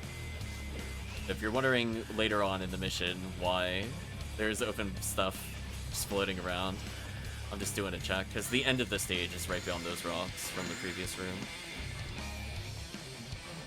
So, if I remember to do so, I will zap them, so I know not to run all that way just to check the boxes, because otherwise it is a very awkward run. For those not aware, there's a healing circle in the next room, so if for some reason you ran out of traps, I guess you could get them again, but I mean, there's usually... Oh, hello. There's usually a good enough trap refilling for the previous area.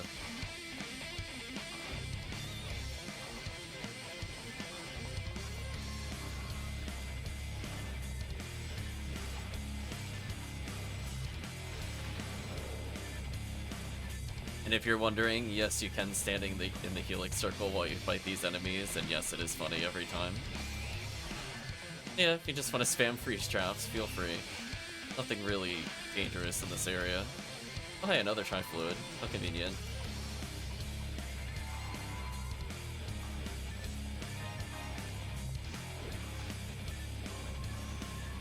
Also, I love there's all these boxes here. So for whatever reason, you were missing fluids, and you entered this quest, or you're missing mates, don't worry. This quest is like so generous, and it feels weird because there's very few quests that do this. So you're like, is this a custom quest? And you're like, shockingly no. Well, I managed to get all my tri-fluid back. Thank you, Phantasmal World 2. Again, I feel like if you're gonna design custom quests, I hope they bring back these boxes. Also remember, in this room that we're teleporting into, there's another switch. I think it's near me, but it doesn't appear until after we kill some stuff.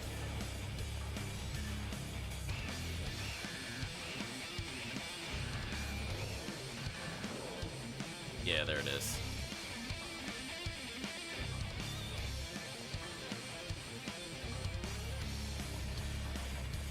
I like that there's like a pause before the next enemy wave loads. It's like, listen, we all know you're gonna go look for that switch. If you know it's there, you're touching it before you go in that warp, or you're gonna be so sad. Yeah, I've already touched it, so I'm moving in. Don't mind me, I'm just gonna debuff. Make sure that they can't really hurt the team very much.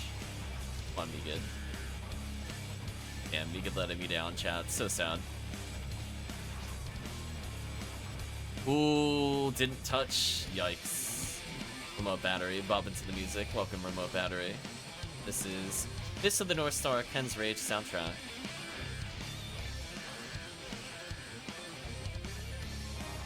Although I haven't heard the title theme still, so I wonder if they cut it from the extended list, or if they just put it lower in the list for some reason. I thought that was the title music of the game. But right now we're just in combat music.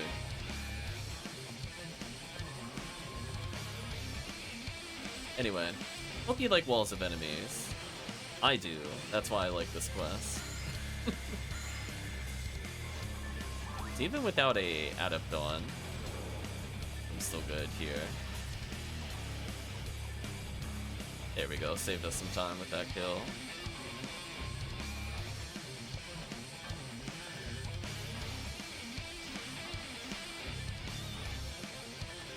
As I said before, we'll take a small break after we're done with this quest, then we'll start up the recording again.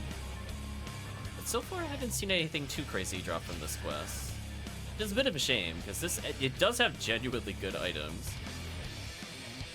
I guess we saw the Tyrells, which is good for female characters.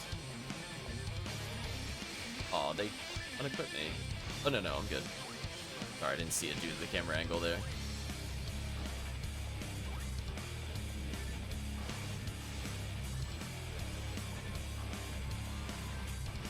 So many enemies.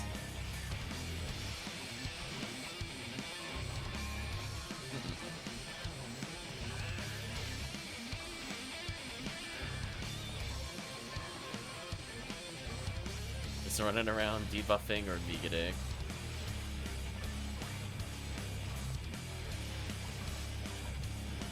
On me good.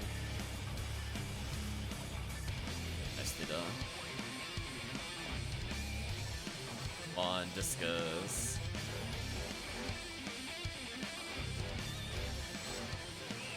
I was gonna say, I will melee you to death. Get out of here. Enemies. Hell of a drop, but sadly, no hit percentage on it.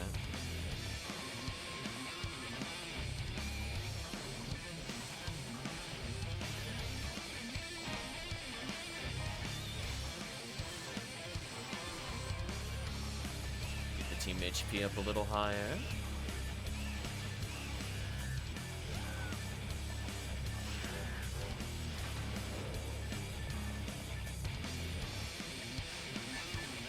I do find it deceptive when it makes like the door unlock sound, but then like more enemies appear. I'm not gonna lie, that's a little rude. I don't think you should do that unless like something actually opens. You can see this has just been a massacre of enemies. I wouldn't mind a soul banish with hit percentage. There we go. So you can see I opened those chests from the other side of the room. I just wanted to show that so the stream knows what I was talking about there. So anyway, now I don't have to do that long, awkward walk to go check those boxes. I see nothing over there. So I'm just gonna choose to ignore them. Yeah, sadly no Disco Brave Man. Despite having a lot of chances. Again, there's like 60 plus chances in here and a 120 chance of seeing it. Also make sure that before you leave, not only do you talk to the person with the red hair, you have to talk to the woman that is near the ramp. Who's the reporter character, I think? Yeah. Make sure you get your lucky coins. That's a way to get potentially 60 hit Vice, Disca, and generally TP materials and other PDs. So this quest has like inherent value. It just makes you gamble for it, sadly. Anyway, chat, we're gonna take a small break. I'm gonna go rehydrate. Let's chat for a moment. Well, I mean, we played for 3 hours. I got more than 4 PDs, I think, across those hours. So definitely very successful there. We saw some minor items drop here and there. Yeah, we still have another couple hours to go, so as I said before, I'm gonna be right back, but from the standpoint of YouTube, let's go ahead and say goodbye to YouTube. If you did watch to this point in the video or the VOD, I'd like to say thank you for watching, and see you in the next part, hopefully.